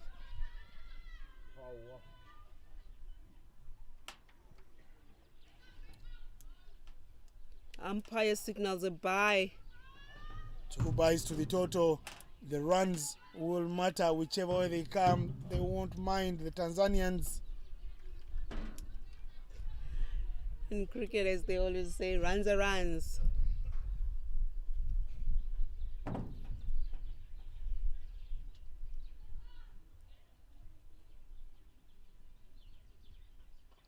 Cut this time round and cut very well.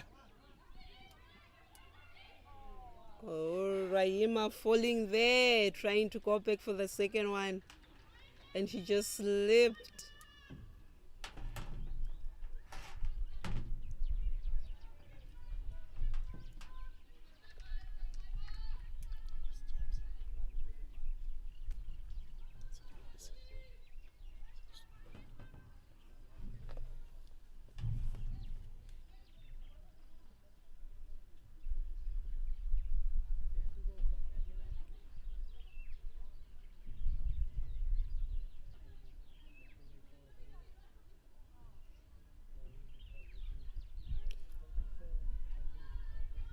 Saima and Naomi have been bowling in partners. They've been bowling well, they've been decent, not giving away any extras, making Tanzania to work hard for their runs.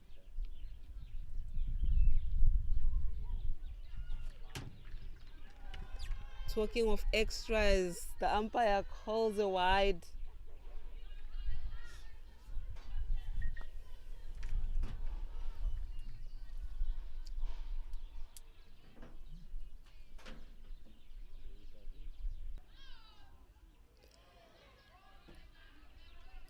Another wide signal there. 5.5 overs bowled. The score is 23 for 2.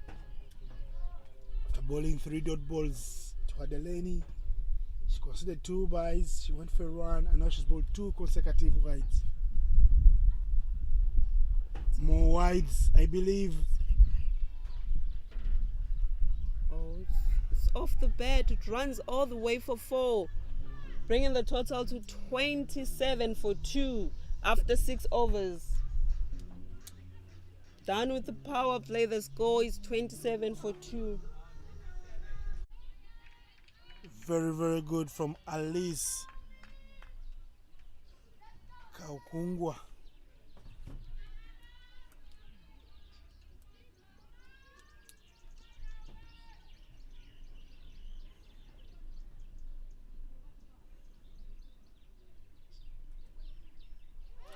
That wrapping up on her chest.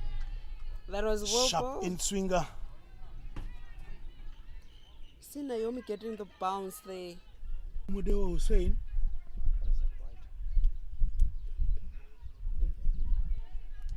It was going to be a would have thought a little wiser, thinking that this is Naomi's last over, to play her with some little caution. She didn't take off for the run the previous over. Things not going well for Tanzania at the moment, Innocent. They find themselves in a spot of bother, but it's early days in their innings. They can work the magic if they dare to dream differently and dig deep into their coffers for that last energy reserve. Yesterday they won a game that took a lot out of them, a 1-run win against Rwanda. They must make this semi-final count. And at this level, anything is possible. You can be a favorite, but you could end up with breadcrumbs on your plate if you turn up late for your meal, because the early bird catches the worm, and Namibia find themselves in that position for now.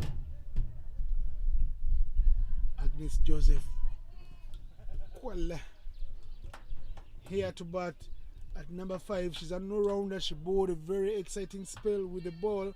She was the player of the match yesterday as Tanzania toppled Rwanda. Sharp in swing and well played. Hitting the deck very hard. Naomi,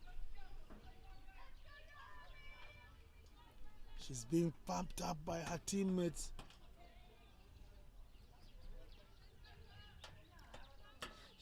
I've noticed Agnes is quite a disciplined player. In your bowling, she knows she has that game awareness thing. She knows how to go about a game. Will she be able to do that even in her batting? Let's wait and find out. And that is the end of over number 7. The score is 28-3. Naomi Benjamin finishes her spell with impeccable figures of 3 for 8 in 4 overs, 1 maiden, 3 big wickets, 3 top order wickets. Could it be the straw that broke the camel's back? We'll know in another 13 overs. Change in the bowling. Kylie Nell is brought in from the university end.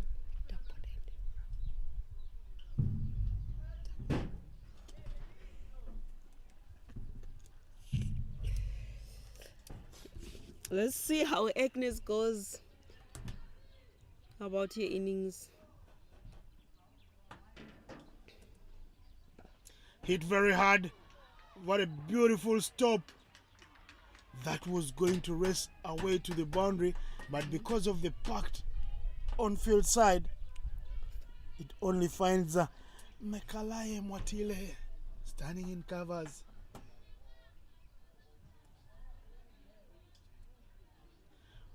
Freebies, wides. Can you see the intent of Agnes? She want to take on the bowlers. And I mean, she really has to. She has to if she wants to see her team winning this game. She's backing up herself to play shots in her arc.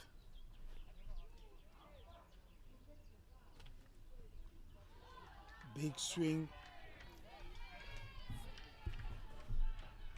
I wish I could whisper to her not to be overzealous. When you play too many shots up front, you remove the price tag from your wicket. You never know, maybe that's how she gains her confidence. Because she's slashing hard. That's not how you bat. Get contact. She has to time it. Make contact. Run hard. It's not all about you. 3 dot balls already.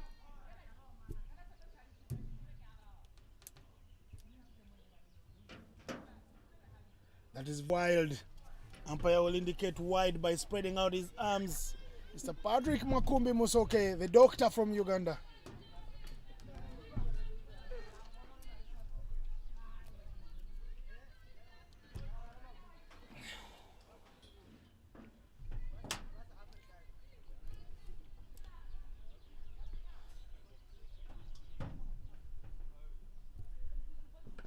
Hit very hard again to Mwatile, who is limping this time round. She'll take it in good faith. She's got to work hard for the team, but Agnes has sent out a clear signal that she's going to be coming hard. So the onus is on the coach to either send the fielder down, give her the one, or to let any slip be a boundary. Yeah, they need to put a sweeper there. Agnes trusting her power. I mean, she's tall, she's trusting her levers, she's making good use of them. But now she really has to find that gap. Agnes has got power, but brain must reign over muscle.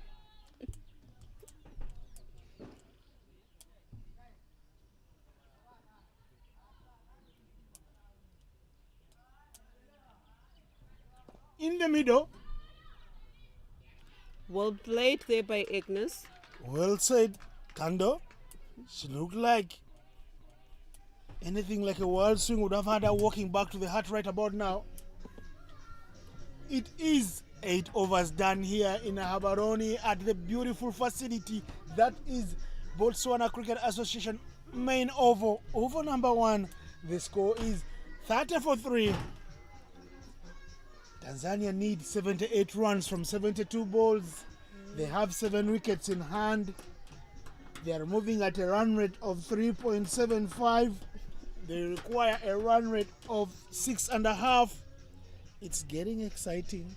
Is this what you envisioned when you left your beautiful suit at the Havana Resort this morning? The game is really quite getting interesting here.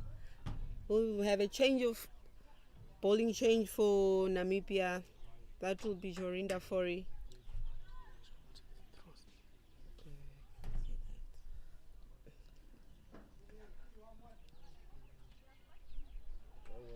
And she starts with a wide ball. Wide ball signaled by the umpire.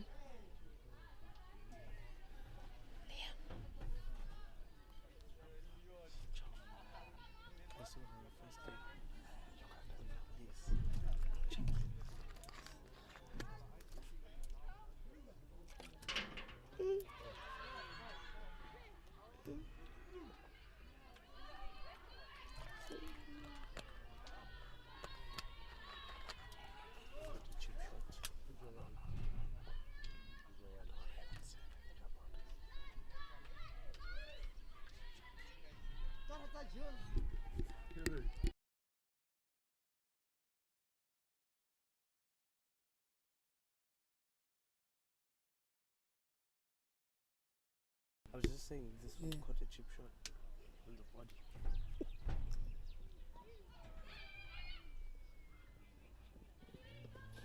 Well play there by Saim Hussein. Down to 3rd man as they take a single.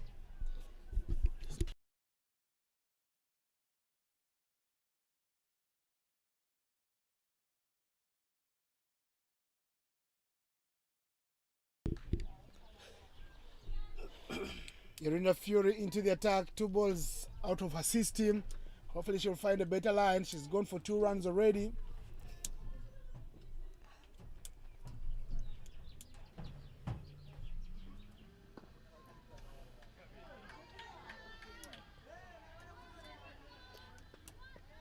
Agnes trying to pull that one. I think it kept low.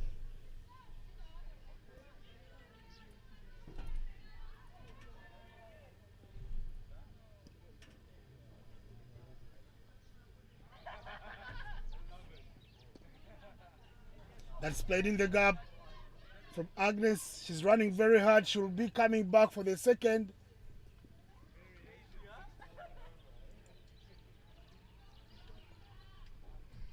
Agnes and Saumu trying to rebuild from a position of being under the pump.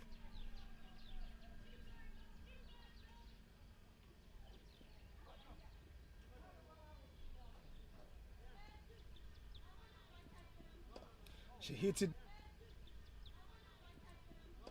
She hits it very hard. There is a good fielder right onto it, Maria Ngwale.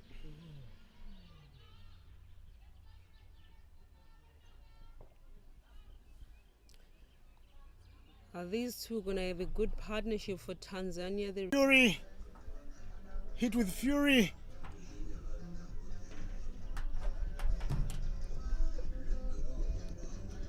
That is 4 runs to end the boundary. 38 for 3 after 9 overs.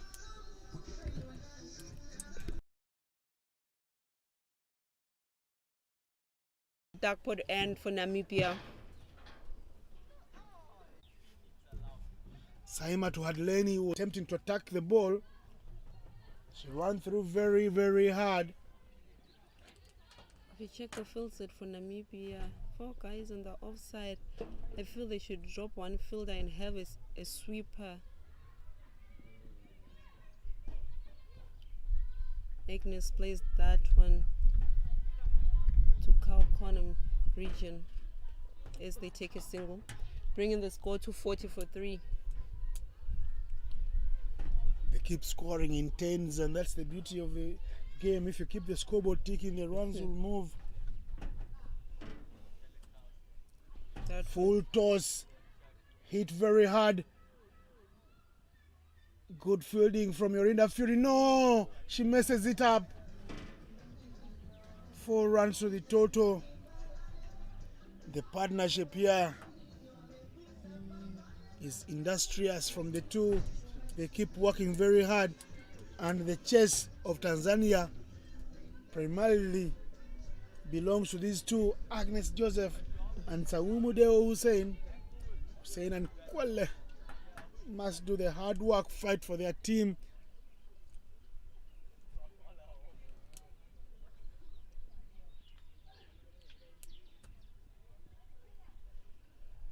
white ball there signaled by the umpire. Very big over for Tanzania thus far. They have been able to score off every delivery, and they have even gotten an extra. They have a total of 7 runs from the 3 balls thus far in the over.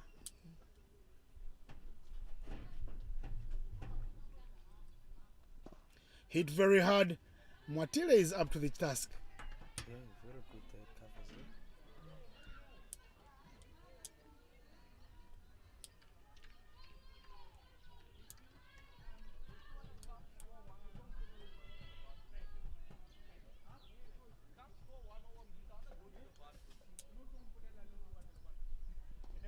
Very good ball from Kylie Nell.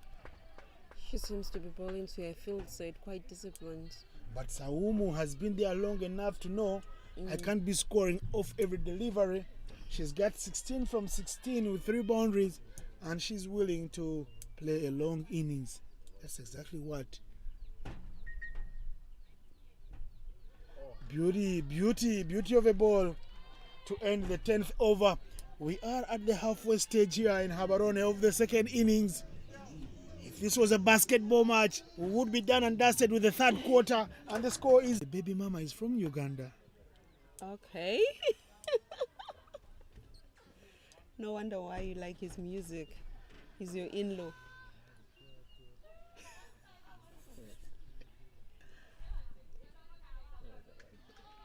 Tanzania needed 63 more runs to win this match.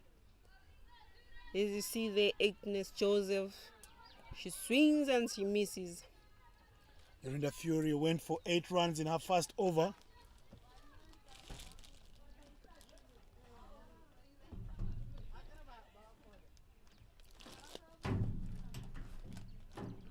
Powerfully struck. There is good fielding. There's a call for no ball from Kenyan umpire Isaac Oyeko. West Height. No ball. That's what happens in associate cricket. The good bowlers, when they're out of the system, you can consolidate later on. The no ball is not converted.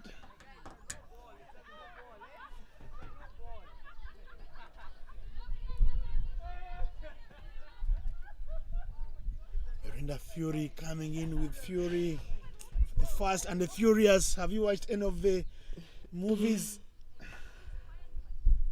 Yeah, I have, Innocent. But I can say I'm not a movie fan.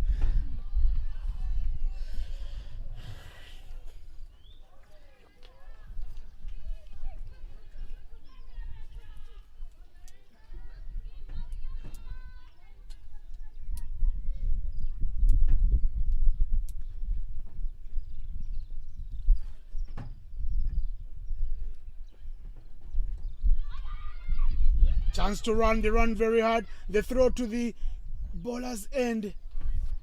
Yolanda Fury wasn't interested. She didn't offer enough backup. Good call there by Samu Hussein. And it is the end of 11 overs. The score is 53 for 3. There will be a change in the comms box. Florence Samanyika, top order batter, bowler. I don't know if she's a bowling all-rounder or a batting all-rounder for Team Botswana. Will come through the Zebras. So, Florence looking so cute today. What's happening to you? Could be the headscarf that I have on. It's very hot out here. I shudder to think why you have the scarf on, yet it's very hot. Is it a bad hair day for you? Yes, it's definitely a bad hair day. Oh, this is very interesting. The runs on the board by Namibia are not that much. Looking at how Tanzania were able to get to 115 yesterday. Win 6.11. Very good ball to start things up here. Angela van der Merwe, we saw her what she can do with the bat up front. She's asked to roll over her arm with some spinners. Not scared to give it flight. A little turn there as well.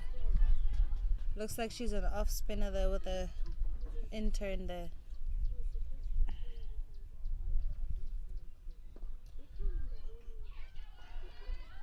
And backing up our own bowling, Angela van der Merwe.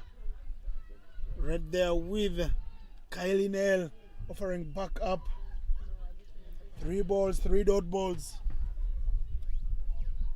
No, it is a little bit impressive for Tanzania. They were going at 3 and over, but now they managed to get to 4.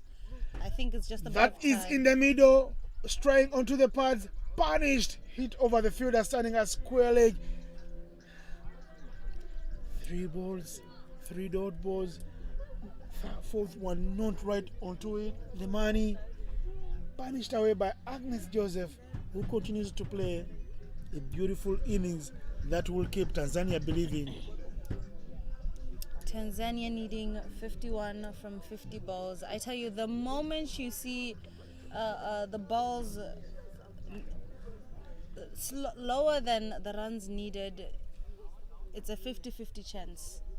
But if it's runs needed lower than the balls, then it's a definite win for the batting team that's chasing.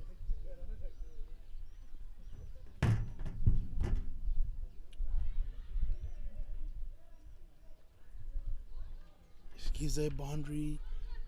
The comeback ball is an extra.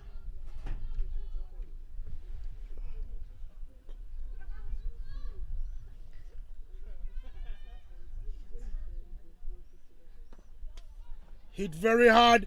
This is a beautiful shot. You won't see many of such beautiful shots. Angela van der Merwe did ask Agnes for her driving permit. Well, she got out the driver from her golf bag and gave her a full face here. Not at the golf club, but at the cricket club. 4 runs to the total. I think it's a bad decision for Namibia not to have anybody down for a spinner, straighter to the batter, because Van der Merwe has a lot of flight to her ball, so it's easier to drive and easier to pull as well. More flight, some turn on it. It's an over where they do get 9 runs, more than they require per over, and it's a beautiful over for Tanzania. The score is 62 for 3 after 12 overs. Florence, for the first time in this innings, Tanzania have more balls than runs they require. Exactly what I've been saying. The moment you see the runs needed becoming lower than the balls left for the game to end, that gives an advantage to the batting team, and it also gives them a little bit of confidence into charging in these middle overs.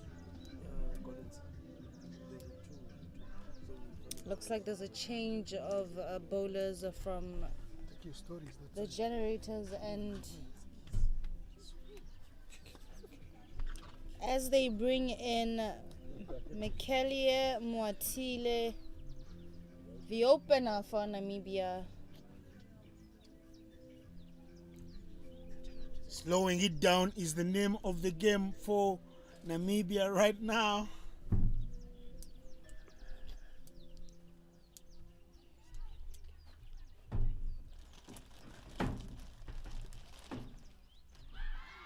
Big appeal. I tell you, that was a good shot for leg before wicket. Saumu Deo Hussein will think she's survived. And she'd be happy with that. Good stuff for Mekalaya Mwatile. She's rolling over arm with some exciting left arm spin. Call it left arm slow.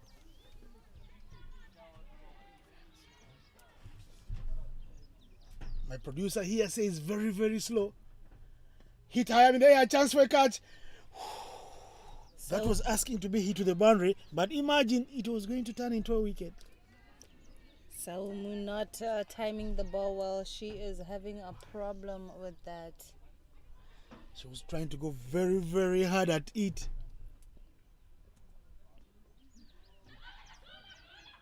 They ask her to throw it to the bowler's end. Mwatile is there. Mwatile is a very good fielder. You don't want to take on a player like Mwatile. You see, if Mwatile does repeat that ball, that almost became a wicket for Saumu. Kwele is a bit taller, so that would be a nice shot in range for her to take it all the way to the boundary. But Namibia is kind of prepared at the boundary for these kind of balls. Namibia continue to attack. Attacking philosophy here on show from the Namibians. The field stays in.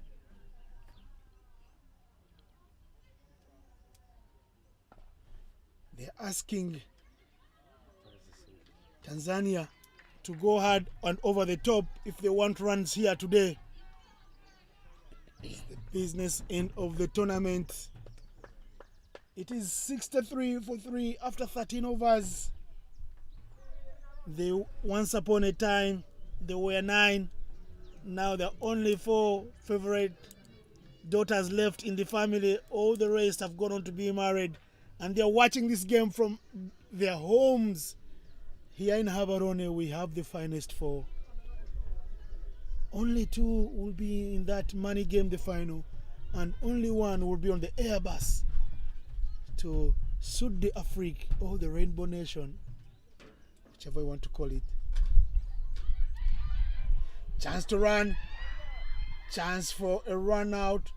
They celebrate, but the umpire is not interested. Mr. Isaac Oyeko.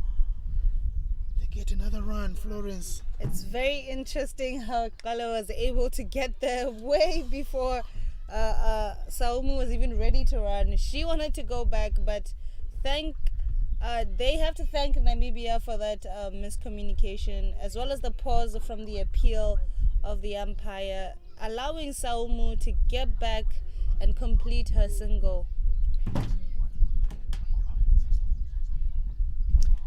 Very risky for Tanzania. They have the 2 key players there. Saumu there to score the singles and Kwele there for the boundaries.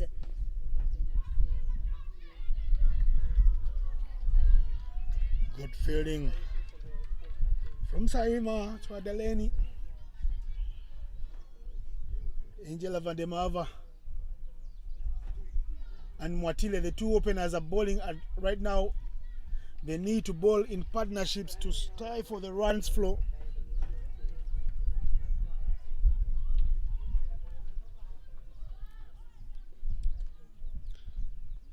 Tanzania does not need to keep their guard down here because they can lose this at any moment.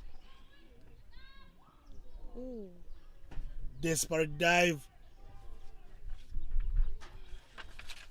Desperate situations call for desperate measures.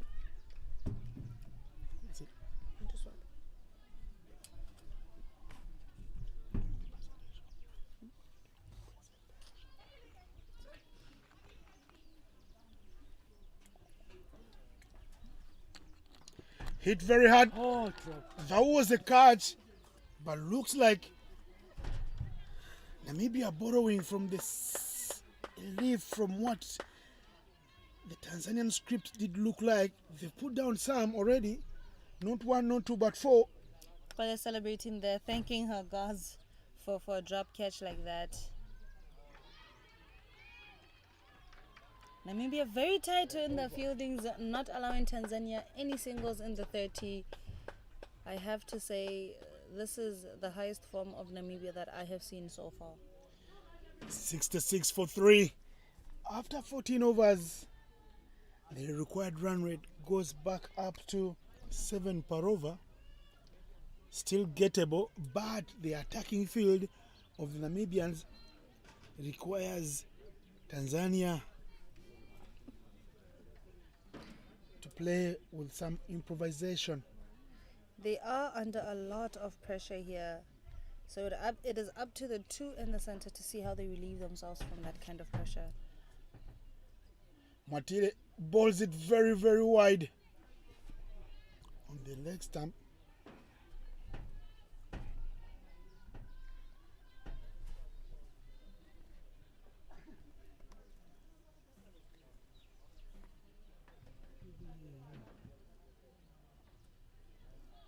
She misses out on that one. It runs. It won't get to the boundary. They want to. Let's see the umpire's indication. It's a bye. Looked like it was going into the wide line.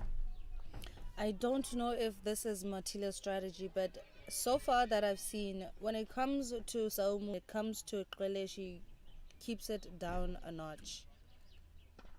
Hit very hard. Bakwala. Hope the click will get there one day.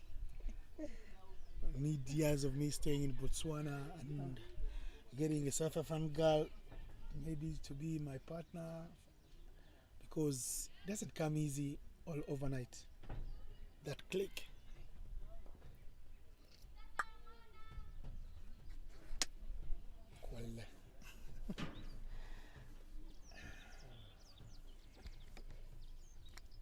You know, Namibia has been Namibia's deep square as well as cow corner have been moving boundary to boundary. I don't know if it's because they are the best ladies for the job at the boundary, or is it because they're tall as well? They can get those incredible catches at the boundaries, the saving sixes, or if they can run faster to stop the boundaries, the boundary fours.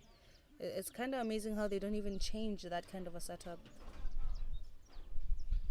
Another wide, but she puts bat on it. It's running all the way to the boundary. A desperate effort would have done a lot of wonders for Namibia, but she wasn't willing to chip in a dive. Angela van der Merwe, she says, I have a final to play. I don't want to be getting injured right about now.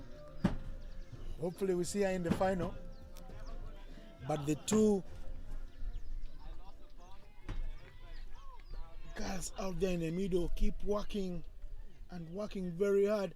Agnes Joseph moving on to 27 with 5 boundaries. So 20 of the 27 runs, she's scored them in boundaries. Good delivery from Watile.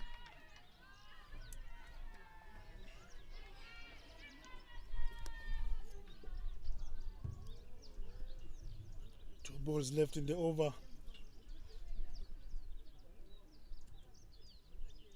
Hit very hard. That will rest all the way to the boundary. It had the word 4 written on it. 15 overs done here on day 6 of the ICC Under-19 Women's 2020 World Cup Africa Qualifier. We are into the business end of the tournament. Namibia up against Tanzania. Namibia batted fast, got 107 for 8 at 76 for 3 after 15 overs.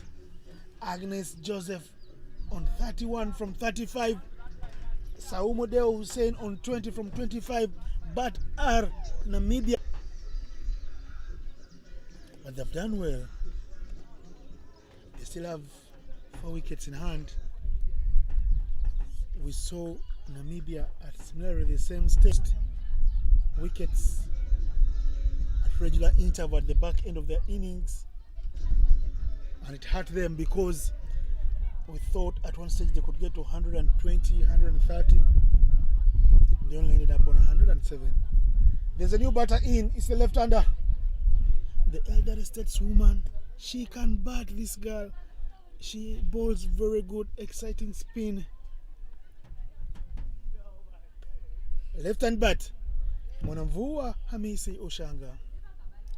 But you see, Tanzania is a little bit slower here, because if you see, when Garasas was in, she was taking very quick singles right in front of the eyes in the 30 yard, and Tanzania failing to replicate that, being a little hesitant and taking a lot of risky runs as well.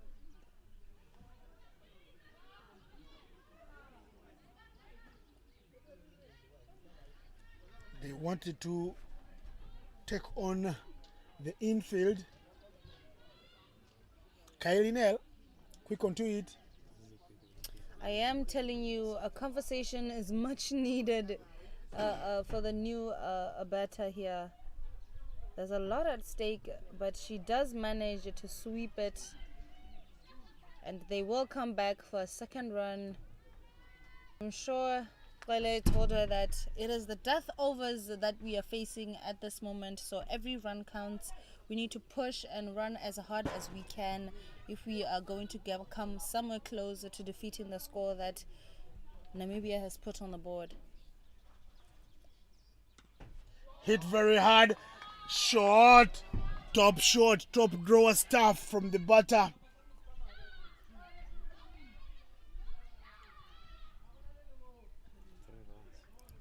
Three runs to the total. That's top drawer stuff all around the park.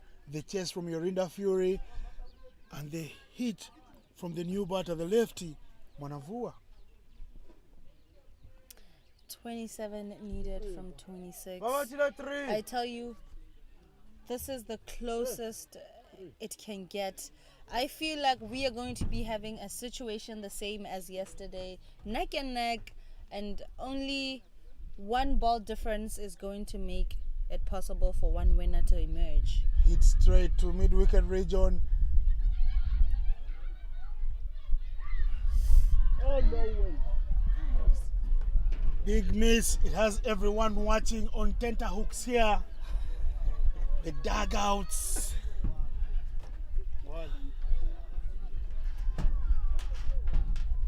Everything has come to a standstill. The match is a traffic stopper. Tanzania should take advantage of this left and right to change. It's definitely making the fielders a little bit tired, going back and forth to the fielding positions. Hit off and over the top. The lefty is finding her rhythm early up front. And she's running for dear life. That is the end of over number 16. The score is 84-4. Tanzania believe they're in it to win it. They need 24 runs from 24 balls. And to take us to the back end of the innings, Tando Malilo, please come through. Let's do this.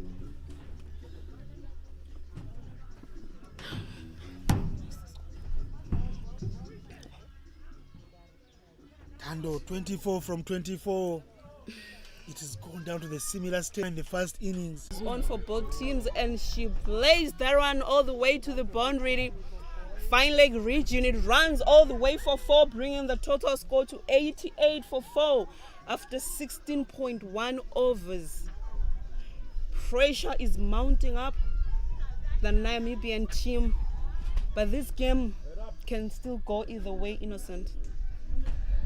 I tell you, it is advantage Tanzania for now. After that boundary coming off the first ball of the over, Angela Vandemava, you feel sorry for her. She missed the ball. She ran after it to pick it from the boundary ropes, and she wanted to bury her head in the ground. Yeah, one thing that I've realized with more this, misfields. The miss through. It's all happening here. Yeah, like I was saying, one thing that I've noticed about this field, the outfield is very quick. You miss it, it's gone all the way to the ropes.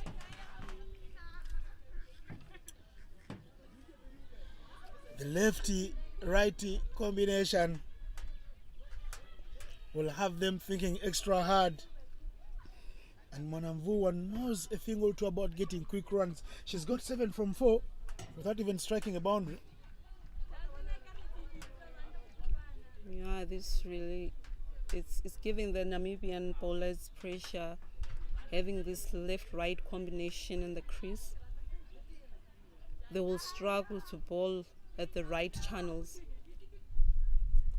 You see that? Full toss. Where's the ball? More misfields. It's all happening Tanzania's way. Namibia are playing into Tanzania's hands, giving them a chance to cross the finish line without any pressure. Boundary ball, stop the ball, hand into the keeper, keep the pressure up. They're not doing that. 15 more runs for Tanzania to win this game.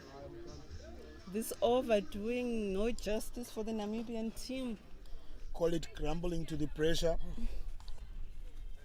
Fired now. And the ball of Mwatire is, whenever it strays away, they get runs.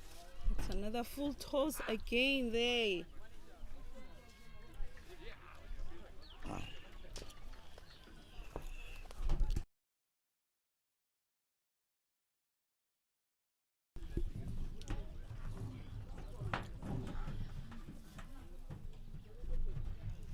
Tanzania needing 14 more runs to win this game.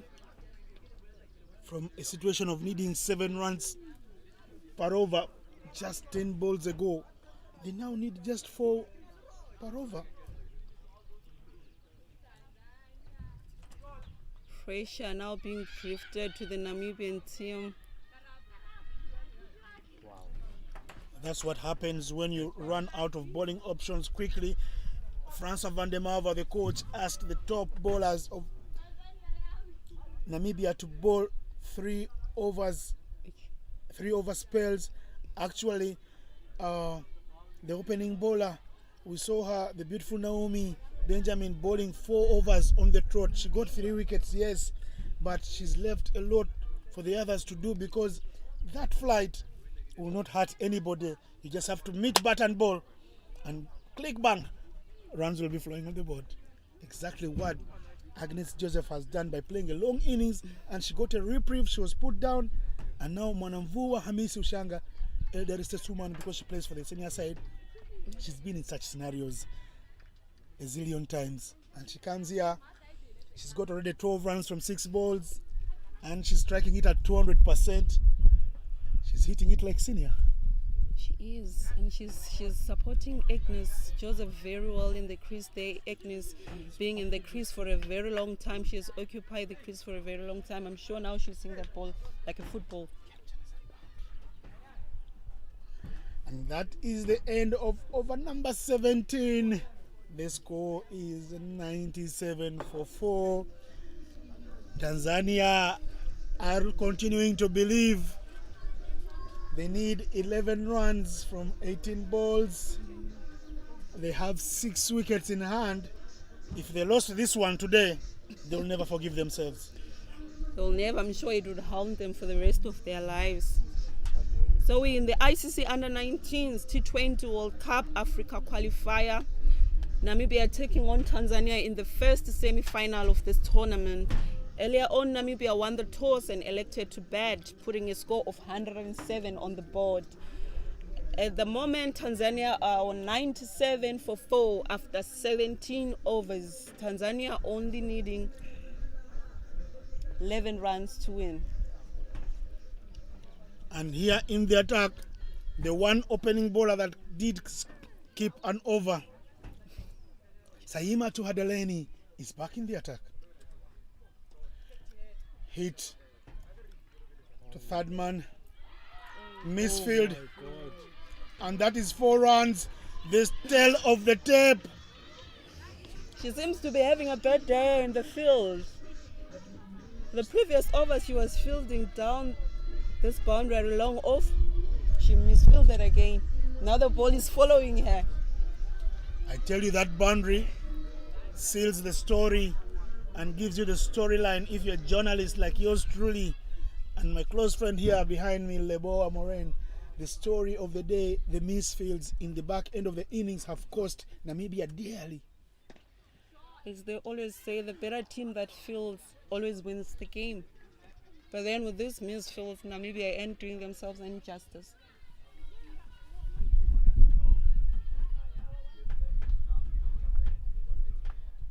Lenny not happy with the fielding show put on by her teammates in a business match.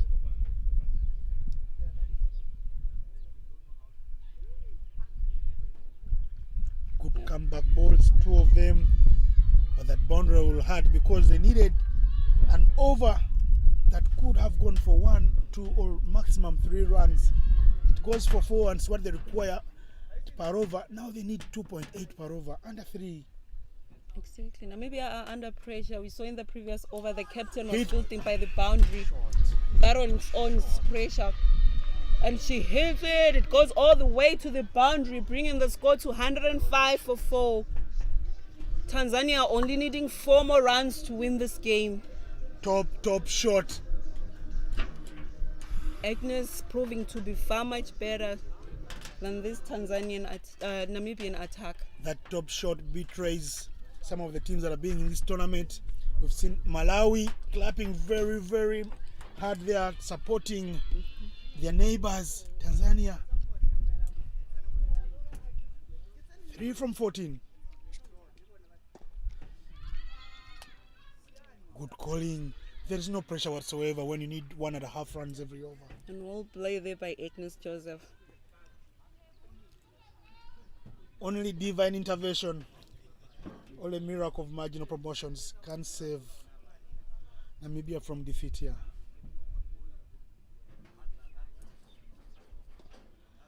And more runs flow. They say only 1, but only 1 is enough for Tanzania because they need 2 runs from 12 balls at the end of the 18th over. The score is 106 for 4.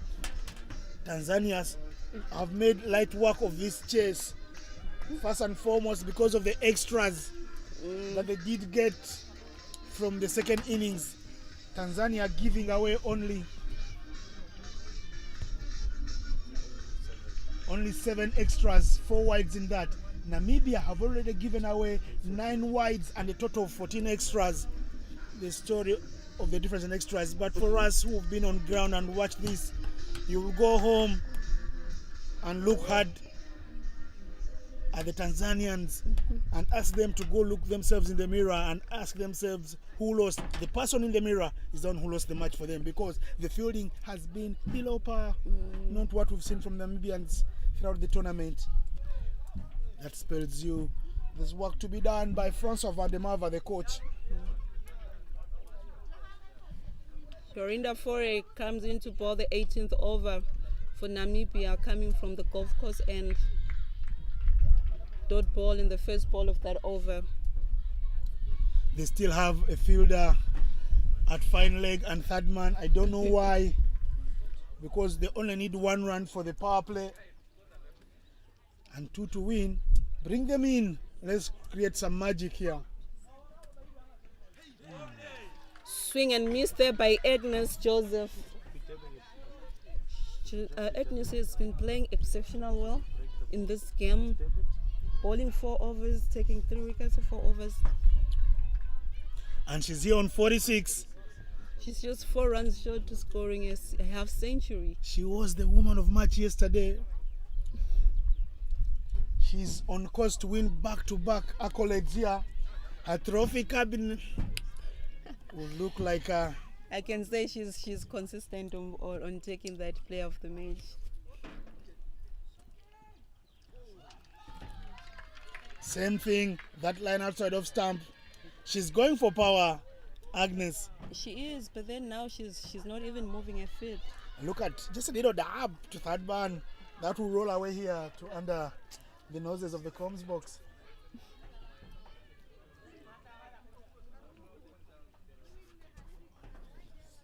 18.3 overs bowled. Tanzania 106 for 4, only needing 2 runs to win this game. More misfields. The scores are level thanks to Naomi Benjamin. She was exciting. She was thrilling with the ball in the field.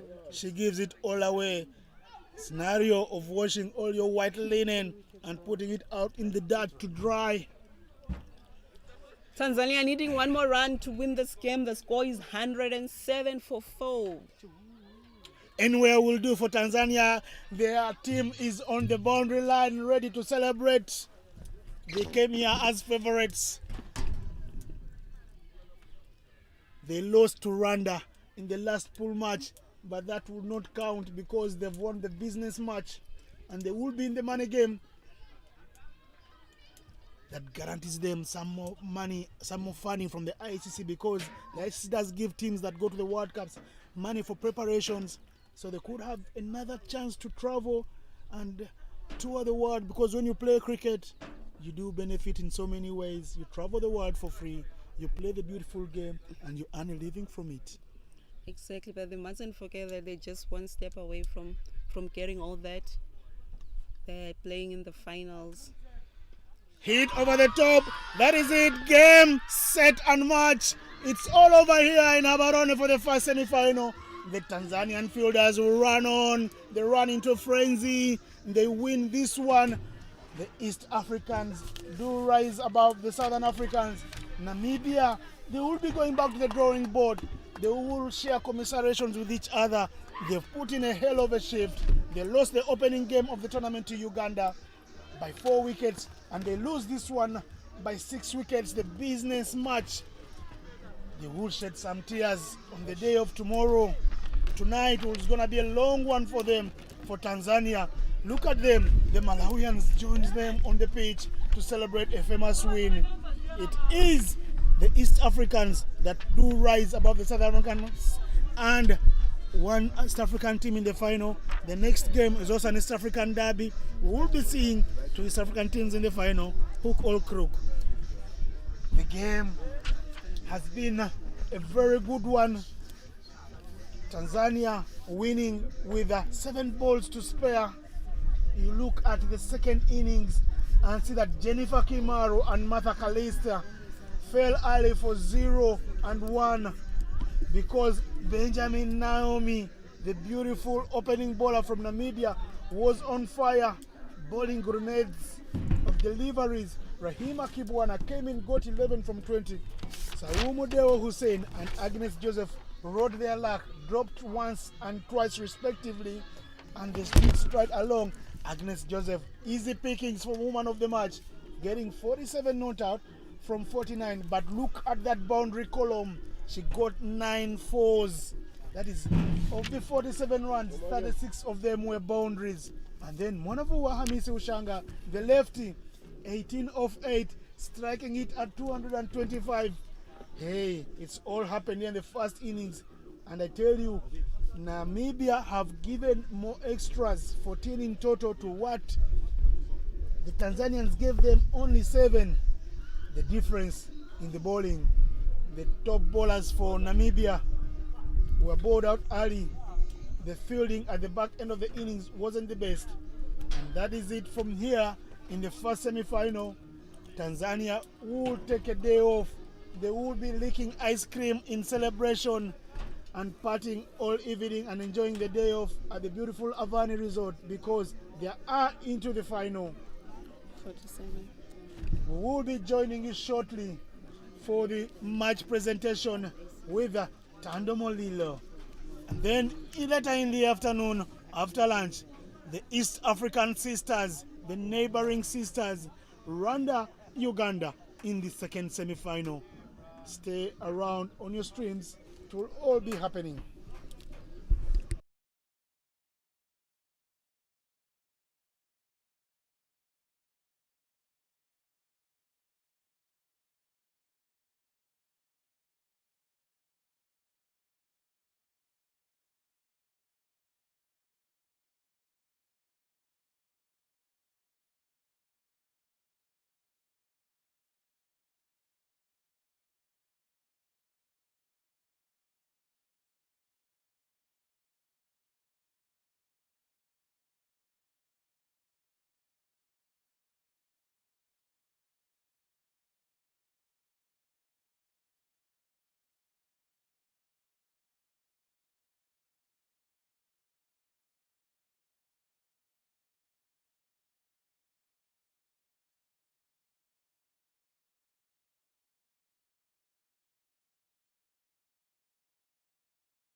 Afternoon, ladies and gentlemen. Welcome to the post-match presentation of the first semi-final of the ICC Women's Under-19 World Cup Qualifier Africa, a match played between Namibia and Tanzania. First of all, we'd like to thank Botswana Cricket Association for hosting this tournament. A round of applause to them. With me is Aino Chabi from ICC Umpires. Is the one who's going to present the player of the match. I'd like to call upon the captain of Namibia to come forward, please.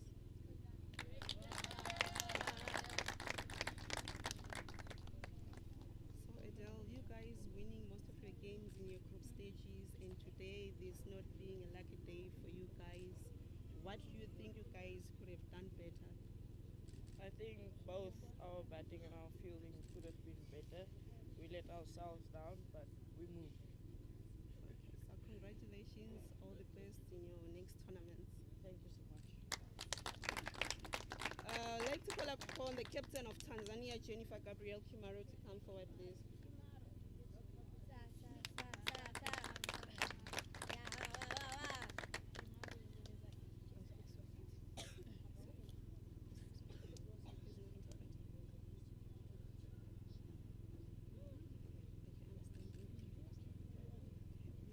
So Jennifer, can you run us through your innings, how you guys won this game, like considering in the first 10 overs, you guys seem to be losing the game, but all of a sudden having your player Agnes coming forward to up the run rate for you and at the end of the day winning the game? Kwa upande tulipoanza field tulishindwa toss, tukaingia kwenye field na tukapambana mpaka mwanzo hadi mwisho, kaishia 107. Tukaingia kwenye betting, mabasemen wa kwanza walitoka, lakini mabasemen wa mwisho wakaperform. Na hatukukata tamaa, hata kama tulikuwa tupo runs nyingi mpira kidogo, lakini hatukukata tamaa. Na tunashukuru Mungu tumeshinda. So congratulations, all the best in the finals.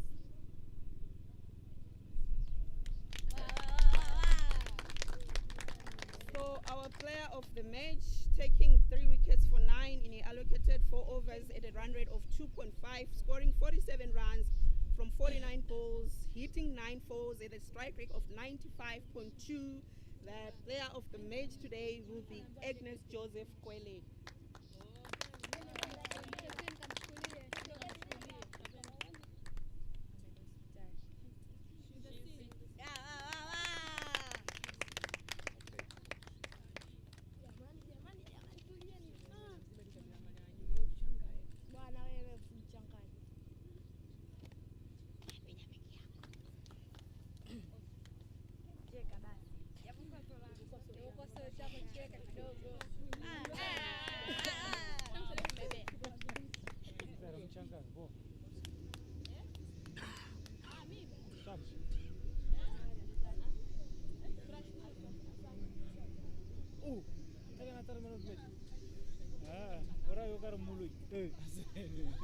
Kera no serentoro. Hasan kiolo watu. Uka. Hatu ora rahatso.